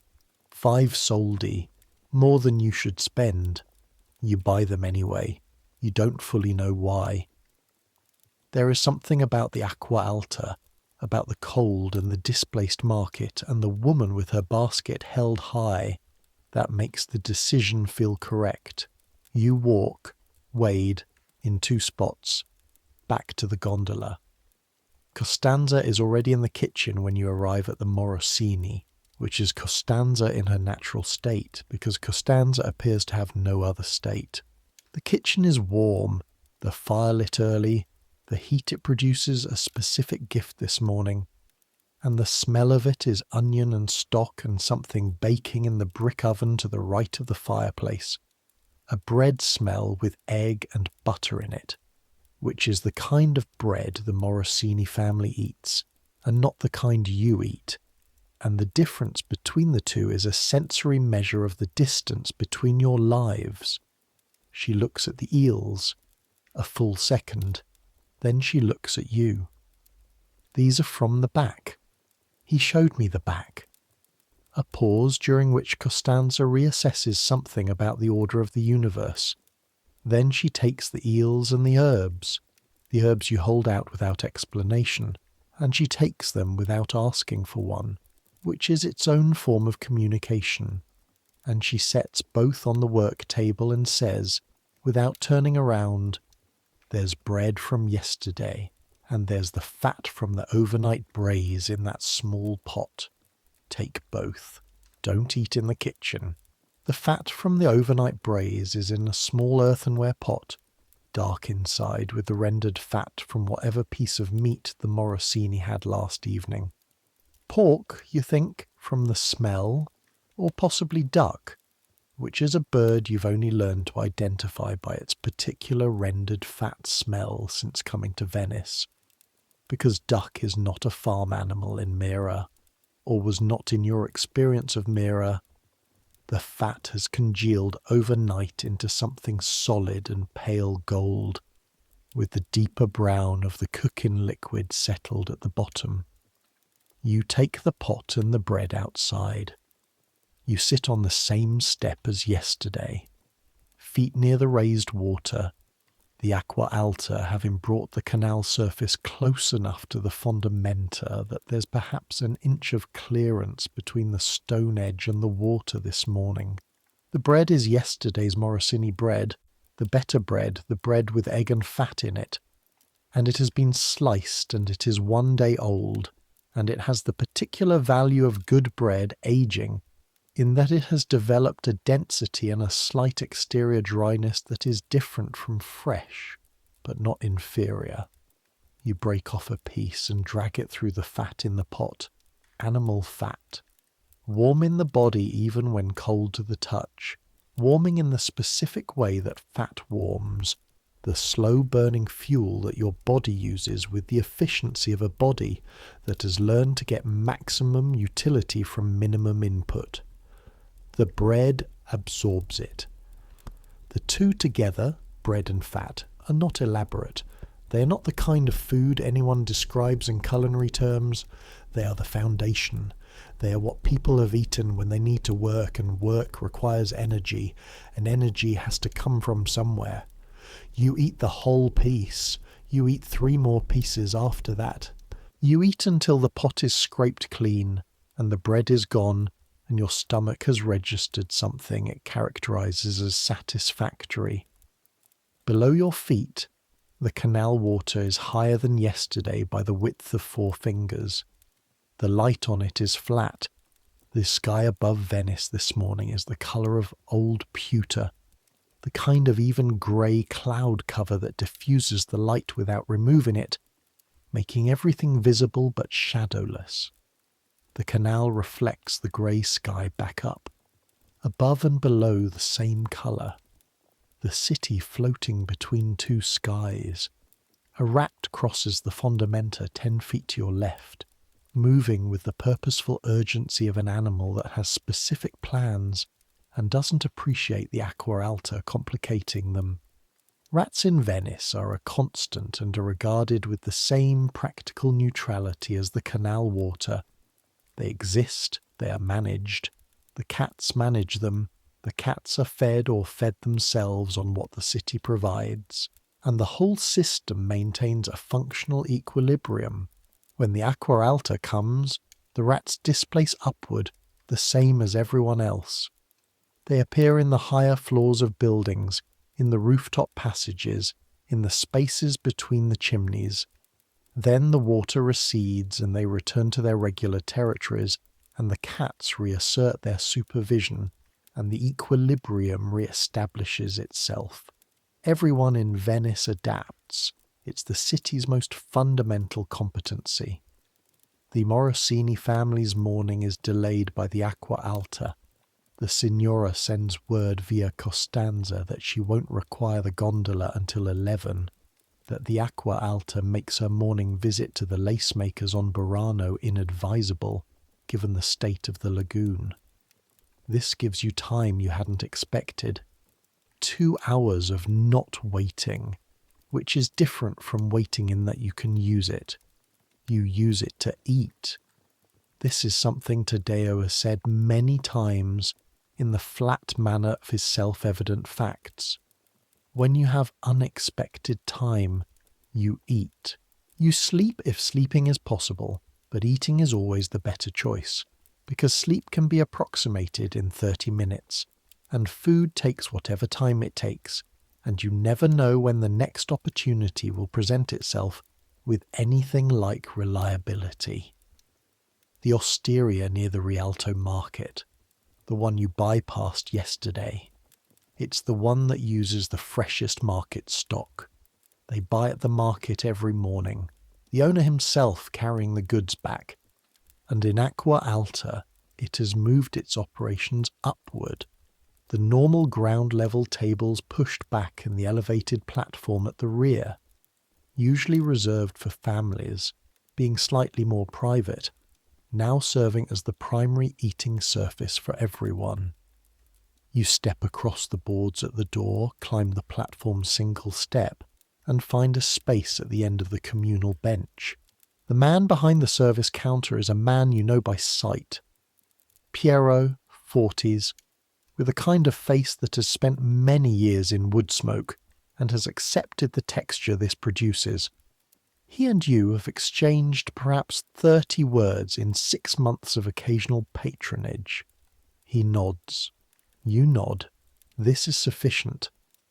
Folpetti, you say? Best I have today. He says this every day. You've come to understand that it means the Folpetti are acceptable rather than outstanding, and acceptable is what the Osteria trades in, which is not a criticism, it is a description. While he prepares them, you look at what others are eating. The man to your left, a porter from the look of his arms and back, the specific muscle development of someone who carries weight professionally, has a bowl of broth with a piece of bread dissolving in it. The broth is dark, possibly fish, possibly meat, possibly the bones of something that used to be one and is now the other, having been boiled long enough to stop having a particular identity. The bread in the broth has become soft and is being eaten with a spoon. The whole thing more drink than food, which is how you eat when your jaw hurts or your stomach requires gentleness. The woman at the far end of the bench has something you don't recognize. A plate with what looks like small dark discs, fried. Perhaps polenta that's been sliced thin and crisped in oil. She eats them methodically, one at a time, with a seriousness that suggests she is fueling rather than enjoying, though the two are not mutually exclusive. Piero sets down the Folpetti.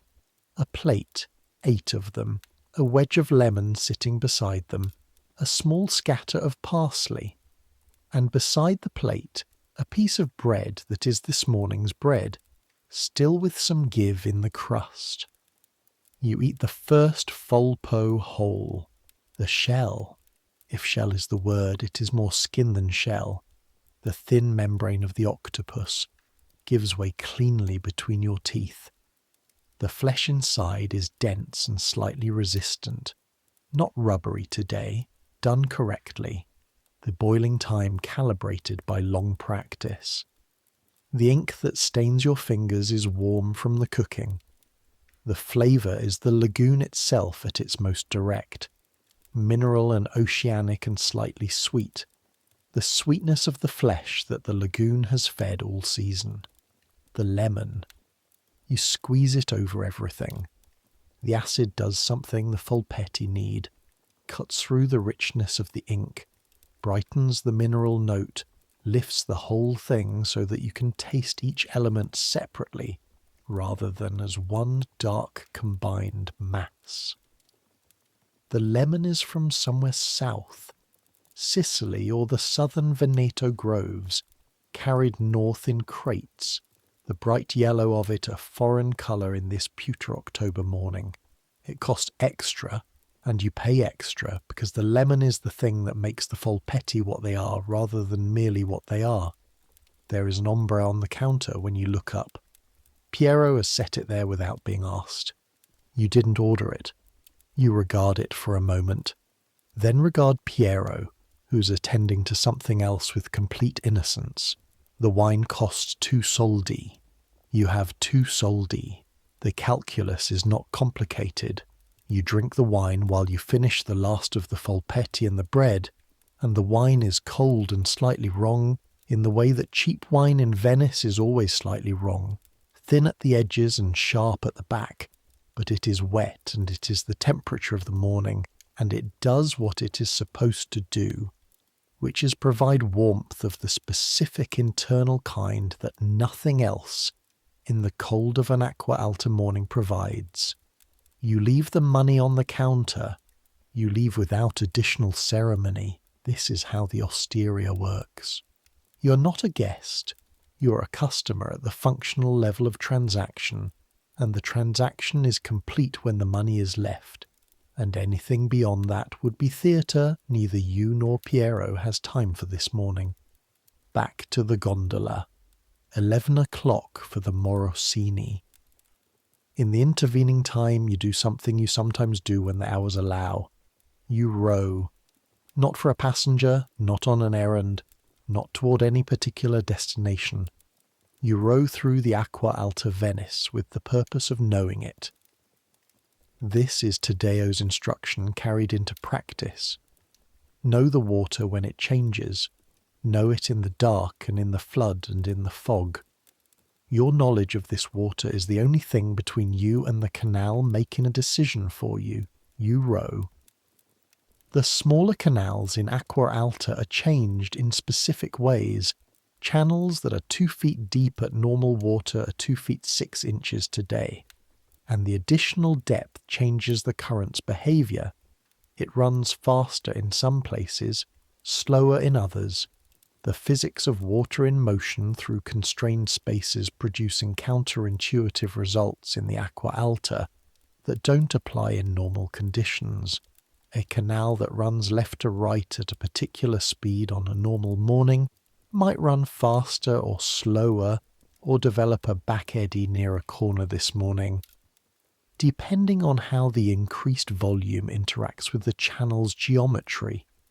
You row through these changes, feeling them through the oar, learning them, adding them to the body knowledge that has no language, that exists only in the incremental accumulation of experience that is all you have that functions as expertise.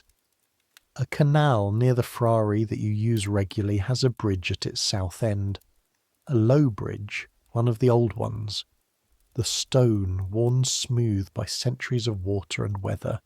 At normal water you pass under it with the felser comfortably. This morning you come around the corner and slow, measuring by eye, then by slow approach, the distance between the bridge arch and the top of the felser. 4 inches.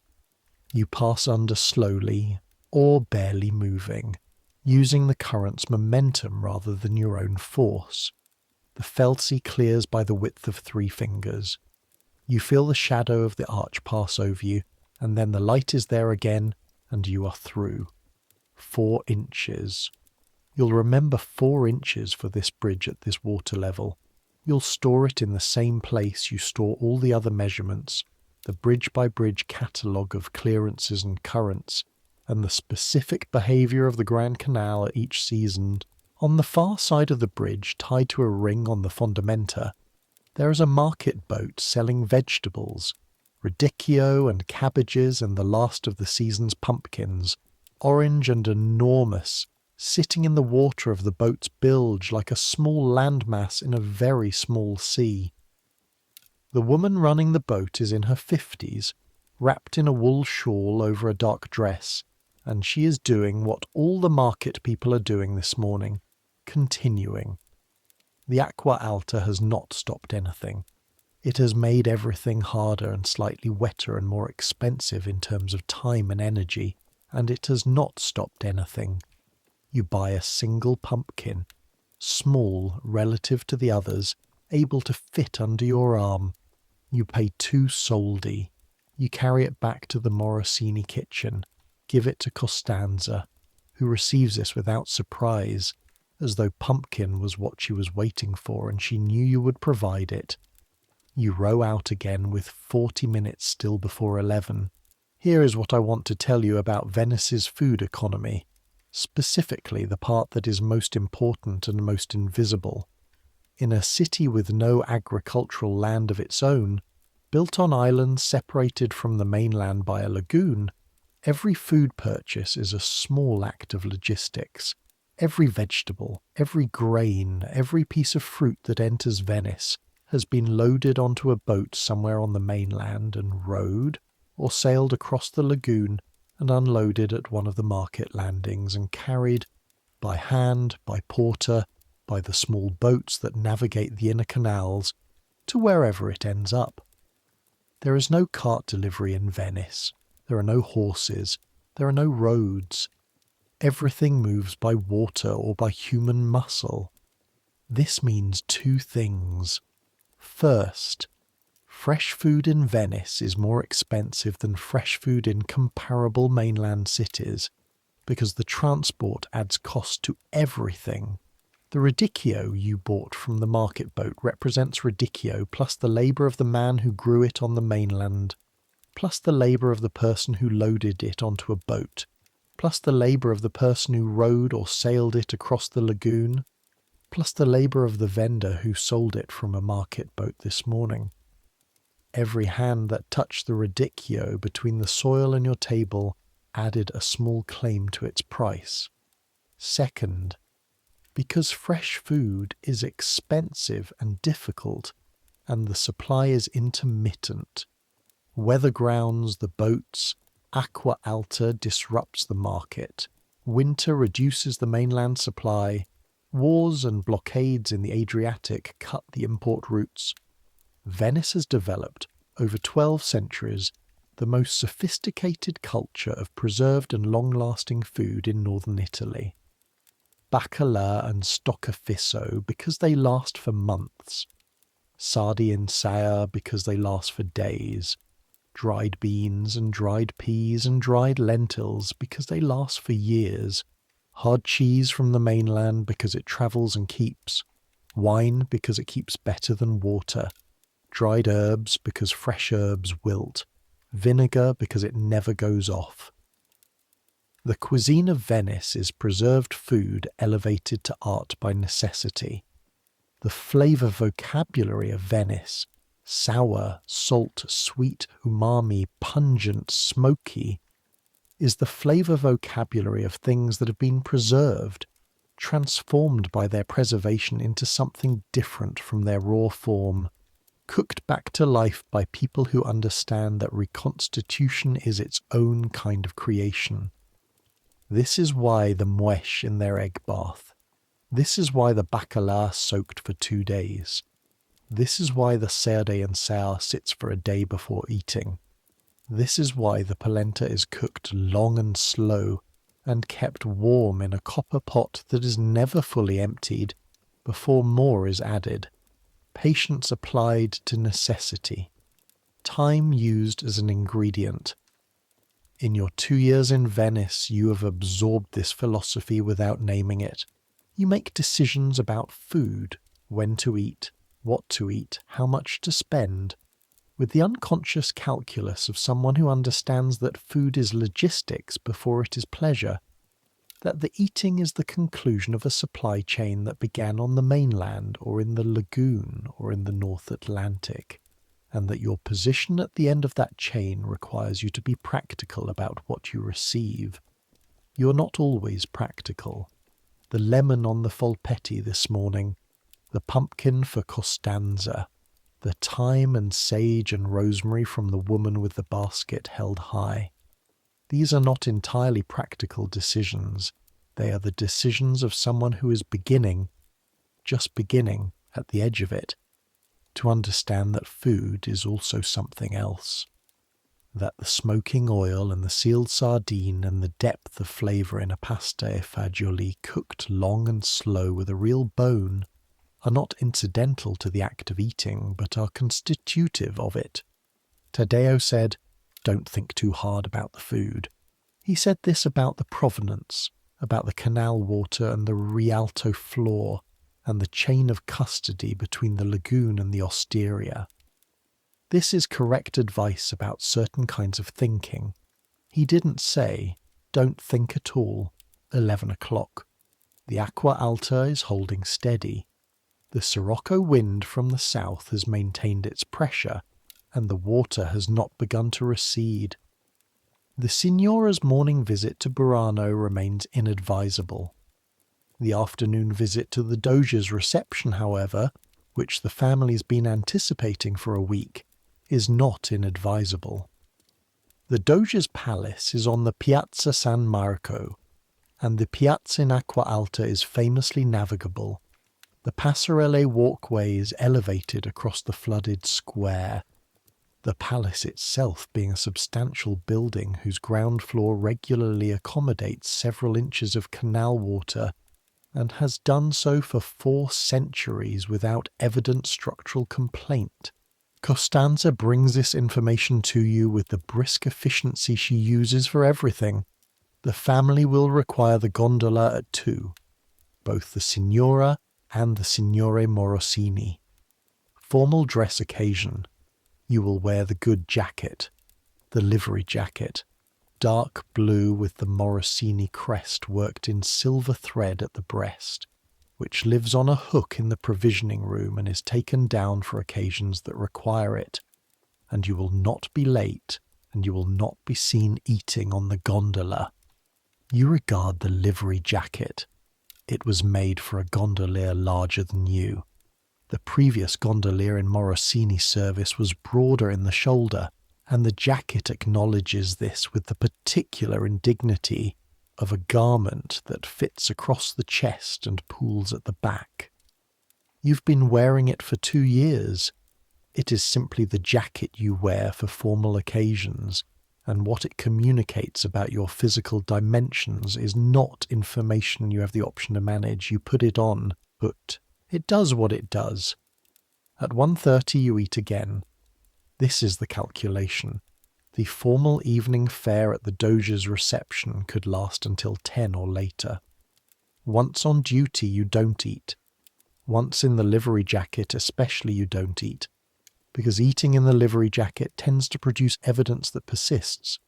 So you eat now, well before duty, at the Rialto Osteria, Piero's place, and you eat with intention. Tonight, bacala mantecato, the salt cod beaten with olive oil and garlic. Piero's version of bacala mantecato is not the best you've ever had. The best you've ever had was at a Baccaro on the Zattere, in the first month after you arrived, when Taddeo took you there specifically to eat bacala and said nothing while you ate, and then, when the plate was empty, said, "That's what it's supposed to taste like." Piero's is not that, but Piero's is correct, properly soaked, so the salt is mostly gone and the fish has recovered something of its original character, beaten long enough with enough oil to achieve the pale, creamy texture, enough garlic to be present without overwhelming. The thing about bacala mantecato is that it looks like nothing, a pale mound on a small plate, colourless, without visual interest. The smell is modest, olive oil and a faint fishiness, nothing insistent, and then you eat it, and the flavour is not exactly the flavour you expect from something that began as a preserved North Atlantic cod. It's rounder, richer, more complex.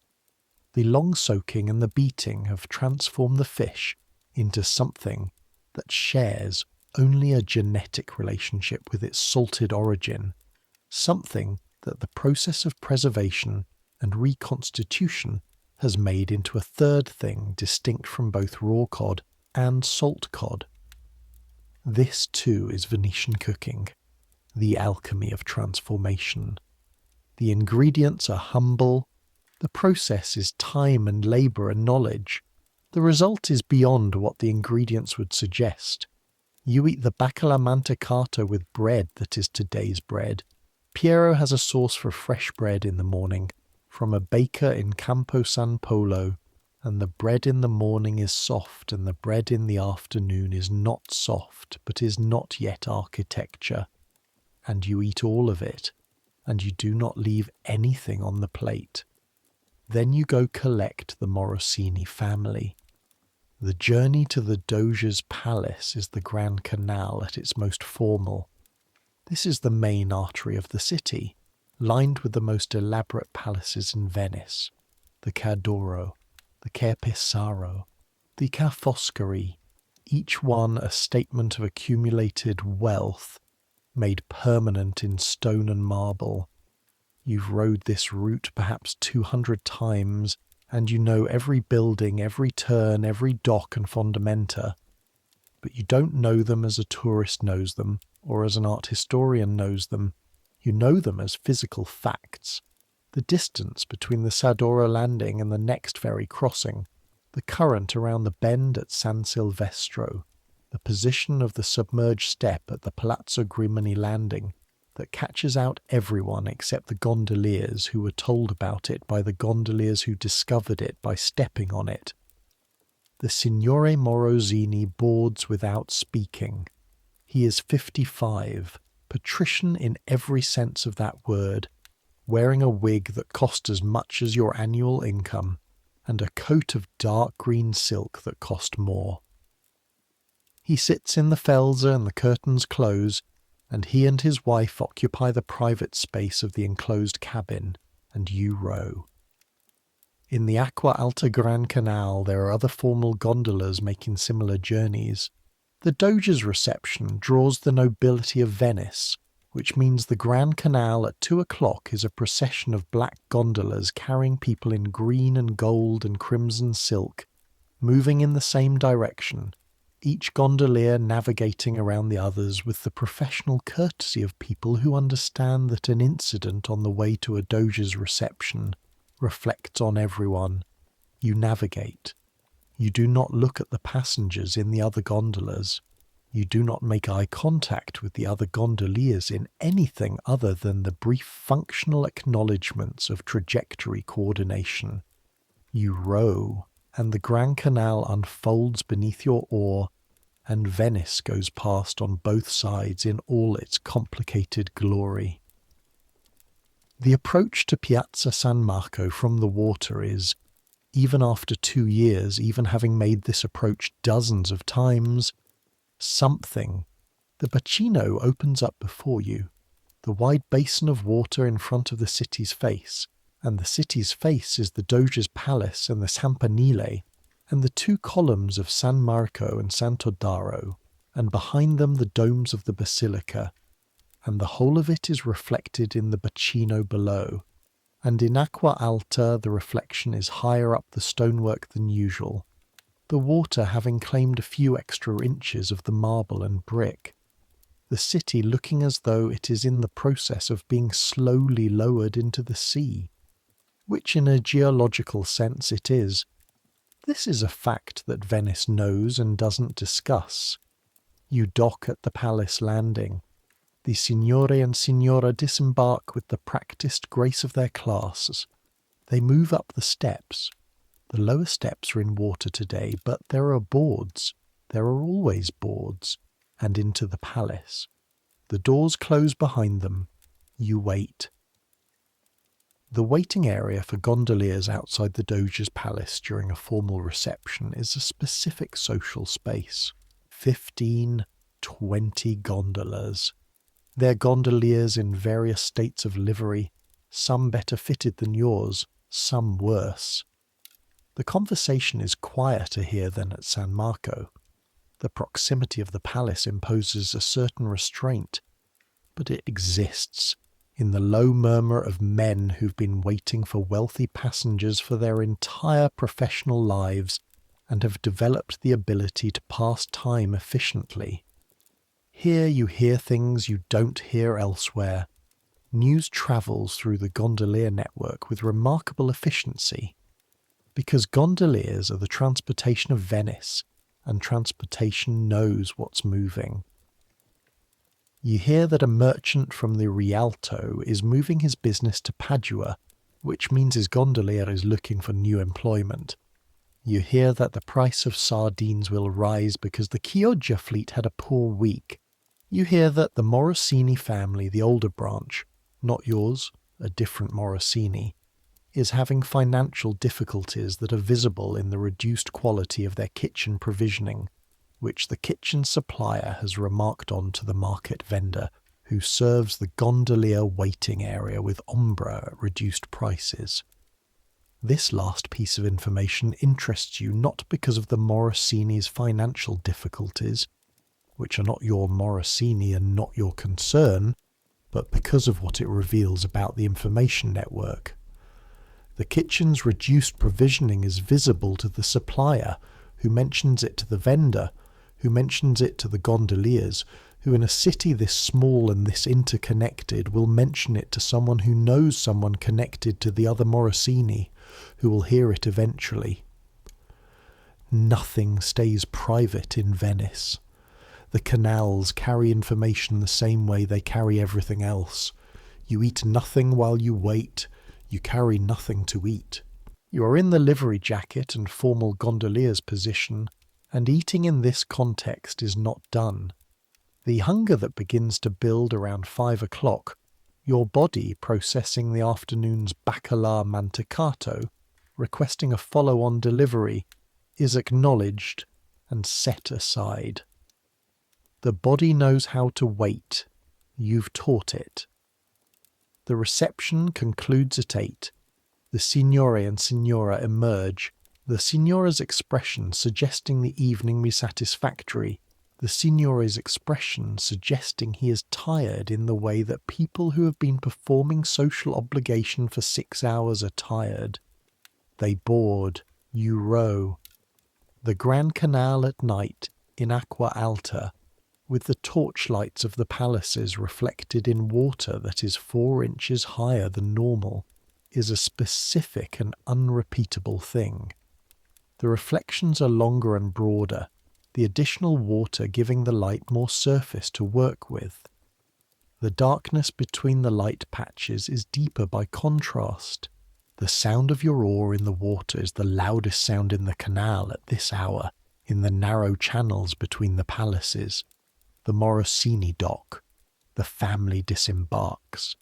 The household closes for the night. You clean the gondola. The livery jacket goes back on its hook. You put your own jacket on, and the comparative roughness of the wool is immediately present but also immediately familiar, like putting your own face back on after wearing someone else's expression all day. Taddeo is at the traghetto. This has become... You've noticed this over the past 6 months without remarking on it. A nightly appointment that neither of you has explicitly scheduled. You arrive at the traghetto shelter after your evening duty. Taddeo is there. There is food, sometimes a second bowl, sometimes just conversation. The arrangement has the character of something that has developed because it serves both parties, and neither party has found a reason to discuss it.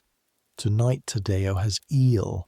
The bissato from this morning, specifically the bissato, Costanza having done something with the good eels Sandro provided from the back of the crate, arrives at the traghetto shelter in a clay pot that Costanza sent via her kitchen boy, a thin child named Beppo, who moves through the cars with the efficiency of someone who knows this city has no faster option than knowing exactly where everything is. The clay pot contains bissato in teccia, eel braised in its own fat with a little wine and onion, and the herbs you bought this morning, the thyme and sage and rosemary. Cooked low and covered for several hours, the eel has given up its fat to the wine, which has reduced around the onion, which has softened and sweetened, and the result is something that doesn't look like much in the pot and smells like everything. You sit. Taddeo opens the pot. The steam that comes up is dense with rosemary and wine, and the specific animal smell of eel fat rendered slowly. It is the smell of good cooking, which in Venice is the smell of time and knowledge applied to simple ingredients, which is the only kind of good cooking that has ever existed anywhere. He serves it onto 2 plates, real ceramic plates, which Taddeo owns and keeps at the traghetto shelter, and washes himself with water from the nearest cistern every evening. There is bread. There is ombra, poured into 2 cups.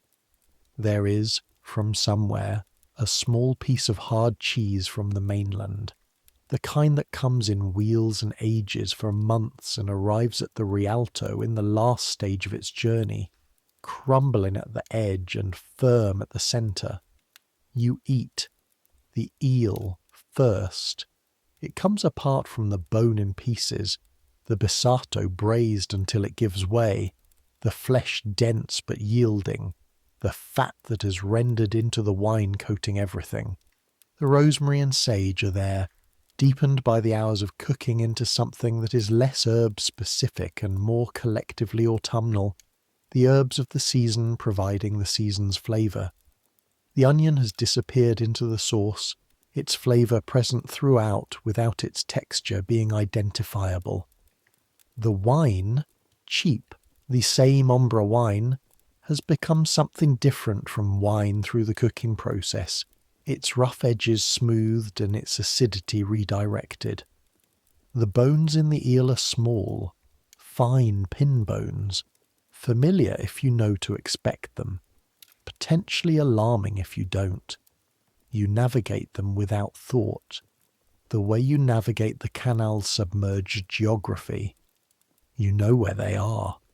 The bread with the braising liquid from the plate, the cheese broken in pieces, eaten between bites of bread, the sharpness of the aged dairy against the richness of the eel, providing the contrast that makes both elements more clearly themselves.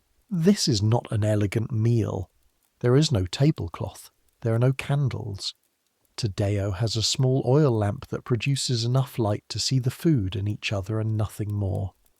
The shelter smells of decades of gondolier use and canal water and whatever has been cooked here on various evenings. The wind off the lagoon is finding its way through the shelter's gaps, and the food is the best thing you've eaten all day. Better than Piero's bacala mantecato, which was correct and adequate. Better than the muesche and polenta from yesterday, which were what they were.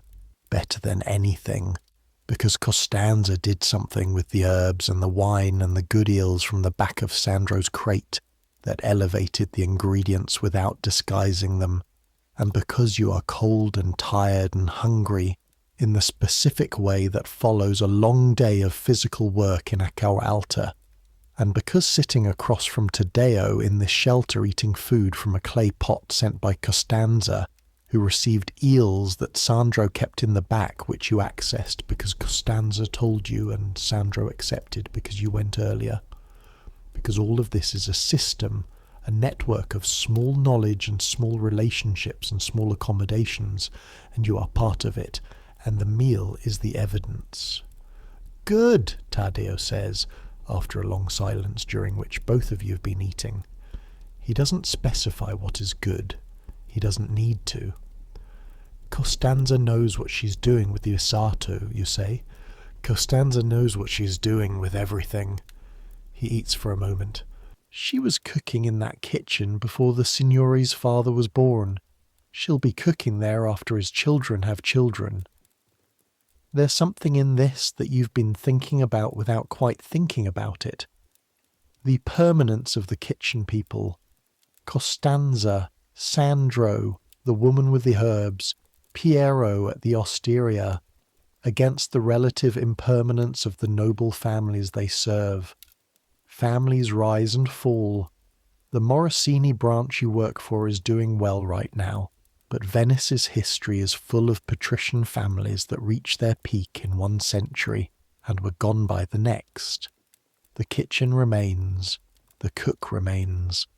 The knowledge of how to make bissato in Tisia with rosemary and sage remains, passing from Costanza to whoever she teaches, and from that person to whoever they teach.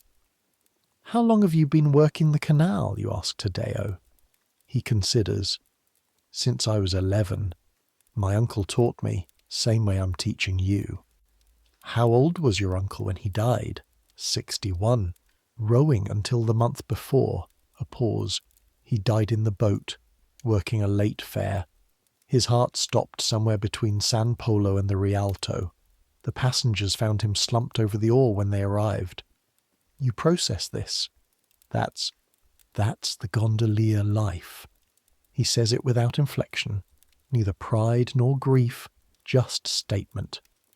You live on the water, you die on the water, if things go as they should. He would have wanted it. Would you want it? You don't know yet. You're 17. The question of what you want your death to look like seems very far away, which it probably is, and also potentially not as far as it should be, which is the truth about a life spent on water in all weathers performing physically demanding labour.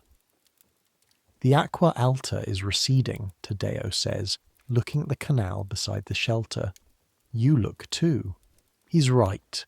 The water level, which you can measure against the foundation stones of the building opposite, is perhaps half an inch lower than when you arrived. The wind has shifted slightly. the Sirocco losing a degree of its insistence. It'll be down to normal by morning. By midnight, most of it. The low Campi will hold water longer. He finishes his plate, sets down his cup. You did good work today, in the Acqua Alta. I watched you on the Grand Canal when the Morosini were at the palace. You hadn't seen him. You came out of the canal, turned near San Silvestro, he says. The current was running fast. I watched you feel it, adjust before you needed to. You didn't wait for the current to tell you what to do. This is not elaborate praise from Taddeo. From Taddeo, this is essentially a standing ovation. I've rode that turn 500 times, you say. 600 at least, and you know it. He looks at you with the direct assessment he uses when he is communicating something important. In a year, I'm going to recommend you for your own traghetto, the one at San Tomás. Old Giacinto is leaving. His knees, you'd be the replacement. Your traghetto, your own position. Not the Morosini's gondolier, not an apprentice, but a gondolier with a post, a legitimate standing in the city's transportation system. That's earlier than I said. You earned it faster than I thought. He says this with no ceremony, no elaboration. It is simply information being delivered to the person who needs it. You sit with it for a moment. When you arrived in Venice 2 years ago, 15 years old, from Mira, never having stood in a boat carrying a letter of introduction from your cousin to Taddeo, and knowing nothing else. The idea of your own traghetto was as abstract as the idea of owning a palazzo. It existed in the same category as things that happened to other people, in the future, in a version of your life that was impossible to see from where you were standing. Now it's a year away. I'll need to tell the Morosini, you say. They'll manage. They managed before you, and they'll manage after. He stands, which is Taddeo's signal that the evening is concluded. Go sleep. Early tomorrow, market back of Sandro's. You know now, he'll respect it. You say good night. You carry the clay pot back toward the Morosini, leaving it outside the kitchen door where Beppo will collect it in the morning. Then you walk home. The Acqua Alta streets are still wet, but the water level has dropped enough that the canals are passable without boards. Your sandals are wet again, they never stopped being wet, and the cold of the evening water comes through them immediately. It doesn't matter. You've been cold all day. Cold feet at 10 at night is a fact, not a problem. The city at this hour has the particular quality of the city in Venice that you can't find in any other city you've been told about. The way the sounds travel in these narrow calls, your footstep on the stone, the echo coming back from the walls on both sides, arriving just slightly after the original sound because the walls are close enough for the echo to have a perceptible delay. The way the canal sounds fill the gaps between the buildings, that constant water language, the occasional voice from a window, conversation that isn't addressed to you and doesn't need to be, just the sound of other people existing in proximity, and the smell, always the smell, the canal and the fish market and the wood, smoke from 1,000 kitchen fires, and the salt air from the lagoon, and underneath everything, permanent, incorrigible, the deep mineral organic smell of the city's foundation, which is the city's history made chemical. You have stopped not noticing this smell. That's what 2 years has done. Not made you indifferent to it, but made you understand it. The smell is information. The canal smells different when the tide is coming in versus going out. It smells different in rain versus in dry weather. It smells different when a barge has passed recently versus when the surface has been still for an hour. You read it the way you read the current through the oar. You're becoming fluent in Venice. not in the way a tourist becomes fluent, collecting sights, storing images, constructing a narrative of the beautiful and the strange. You're becoming fluent the way the city's working people are fluent, in the practical language of how the city actually functions. The water and the weather and the markets and the food and the social geography of who lives where and what they eat and what they pay for it, and what it means that they pay that. Your room, the stairs, the latch. Filippo is asleep, the riso e latte pot from last night gone somewhere, replaced by nothing. Filippo ate something today that didn't come with a pot, or didn't eat, or is managing his hunger the way he sometimes manages it, which is by going to sleep before it fully asserts itself. Il Muranese is audible from the hallway. Aldo's side of the room is empty, night shift. The dock. You sit on the edge of the mattress and take off your sandals and look at your feet. Your feet are a gondolier's feet. The right foot, the power foot, the back foot, the one that takes the majority of the push, has a callus on the ball that developed in the first 6 months and has been growing since. The leather of the sandal sole has moulded to the specific shape of your weight distribution.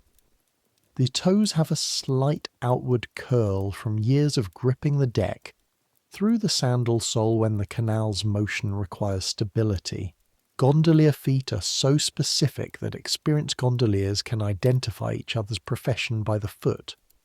This is a piece of Venetian knowledge that amuses you whenever you think about it. The entire body records its work. The hands, the feet, the shoulder, the callus on the palm, the broadening of the upper back, the specific muscle development of one side versus the other that comes from always rowing with the same arm. You're being written by the work. The city is writing itself on you. You lie back. The straw crackles. The cold of the room settles around you. The fire in the building's ground floor doesn't reach the top floor, never has, and the October air that comes through the imperfectly sealed window has claims on everything above the second floor. You pull the blanket over yourself and lie still. Your stomach is satisfied, not full, not the full you might aspire to, not the full of someone who eats enough consistently, but satisfied in the way a day of adequate provision satisfies, the various meals and their various inadequacies adding up to something that the body can work with.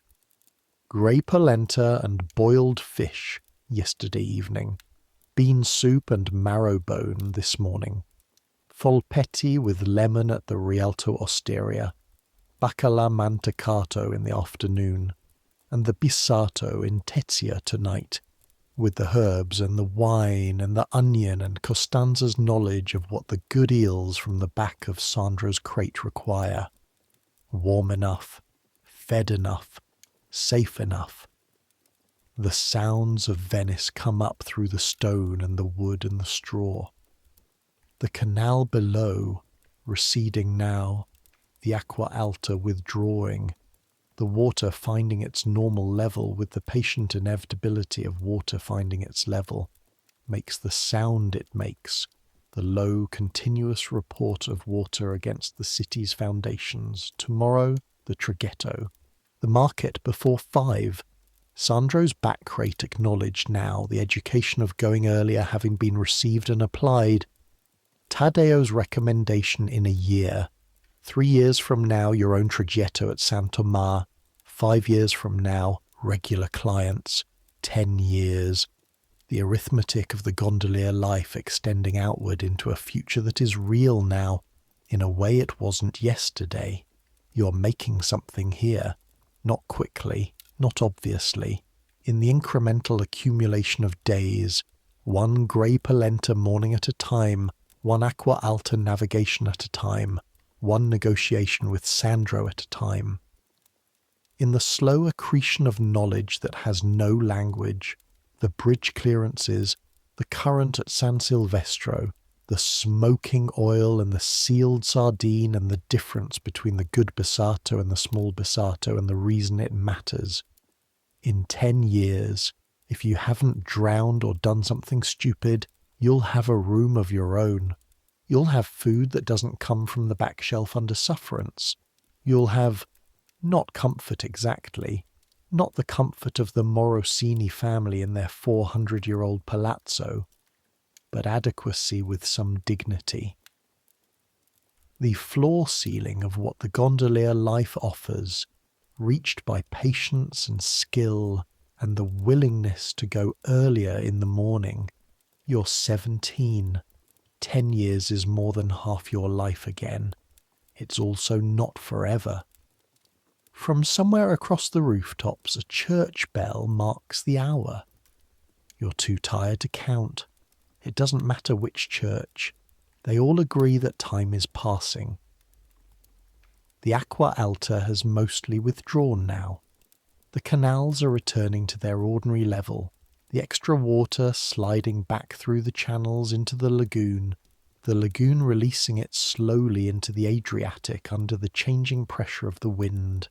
By midnight the lower campi will be draining. By morning the city will look as though none of this happened, except for the tide line on the fondamenta stones, that thin pale mark where the water reached, which will be there until the next Acqua Alta comes and reaches higher or lower and makes its own mark. Venice records its water, the way the city records everything, in stone, in smell, in the knowledge of people who read the marks and know what they mean. You close your eyes. You think of the view you will have eventually from the traghetto at San Tomás, which is not the grandest position on the Grand Canal, but is a position, a regular position, a place where gondoliers have stood for 200 years, ferrying people across the canal for a few soldi per crossing. Every day, all day, the continuous small commerce of the city moving through that single point. You'll stand there and row, and the Grand Canal will go past on both sides, and the Fradi will be behind you, and the clanging of the Rialto bells will carry over from the east, and the sky over Venice will be whatever the sky over Venice is that day. Pewter or gold, or the flat blue of a windless summer morning, or the purple grey of a coming storm, and you'll row, and the city will continue its existence, and the eels will be in the lagoon mud, and the sardines will be in their sour, and the bacala will be soaking in the Rialto kitchen, and Costanza will be in her kitchen with the good eels from the back of the crate, and Sandro will be on his pallet above the Acqua Alta water, and the bread will be hard or soft depending on the day, and the ombra will be cold and slightly wrong and wet, and Venice will be all of this simultaneously, always. This city contains everything. It is not romantic about this. It simply contains it. The beauty and the smell, the Doge's reception and the grey polenta, the Moesh drowned in egg, and Titian's reds above the Frari altar, and the rat crossing the fondamenta, and the old sailor Taddeo's uncle found dead in his gondola, somewhere between San Polo and the Rialto, with his heart stopped and his hand still on the oar. It contains all of it, and it keeps going, and the people in it keep going, eating what the lagoon provides, preserved and reconstituted and transformed by time and labour into something that is Venice's specific flavour. The taste of a place that has always had too little land and too much water, and has made everything out of that constraint. You are made of it now. 2 years. A traghetto in a year. The Grand Canal in Acqua Alta. The bridge clearance measured in fingers. Your eyes are already closed. The canal sound is already the world. The straw is already warm from your body heat. The cold of the room retreated to the edges. Let the water move. Let the bells mark what they mark. Let tomorrow bring its eels and its ore and its passengers and its small negotiations and its 6 inches of aqua alta in the cars, or not, depending on what the lagoon decides. You have learned to work with what the lagoon decides.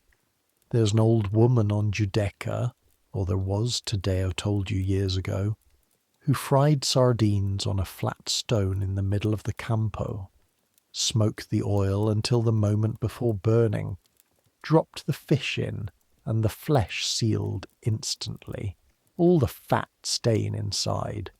Someday you'll do that.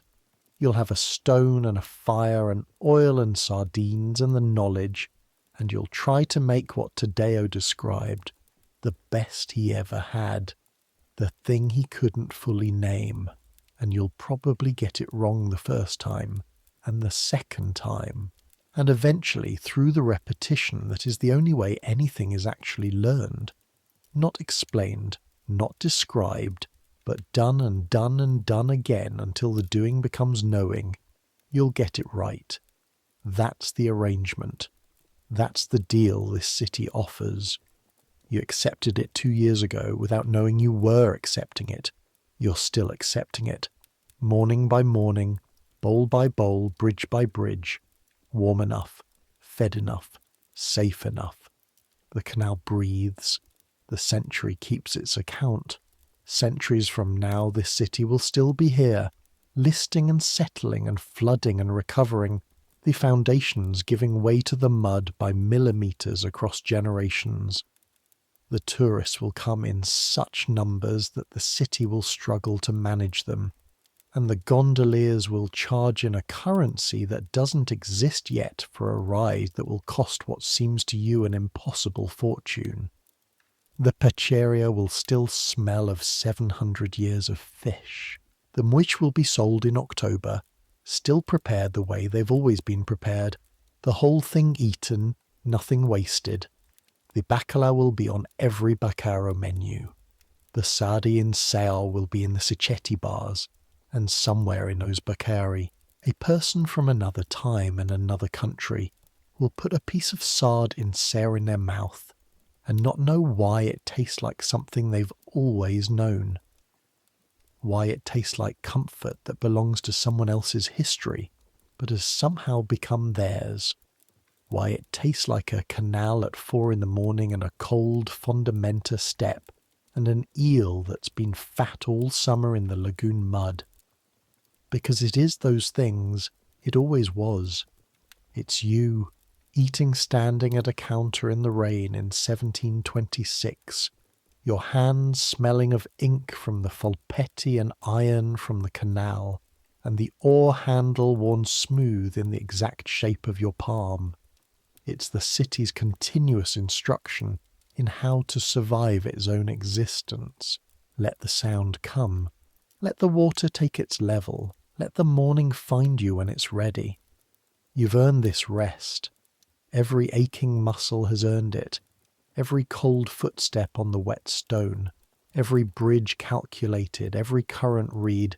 Every soldi spent and saved and spent again. Take it.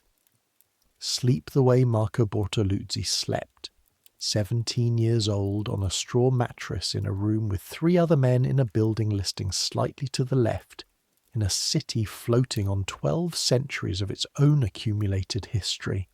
Sleep with the canal, sound in your ears, rising and falling, the city's oldest conversation continuing whether you listen or not. It's still going. Right now, in some version of that night, it's still going. The water moves, the bells ring, the eels are in the mud. Good night.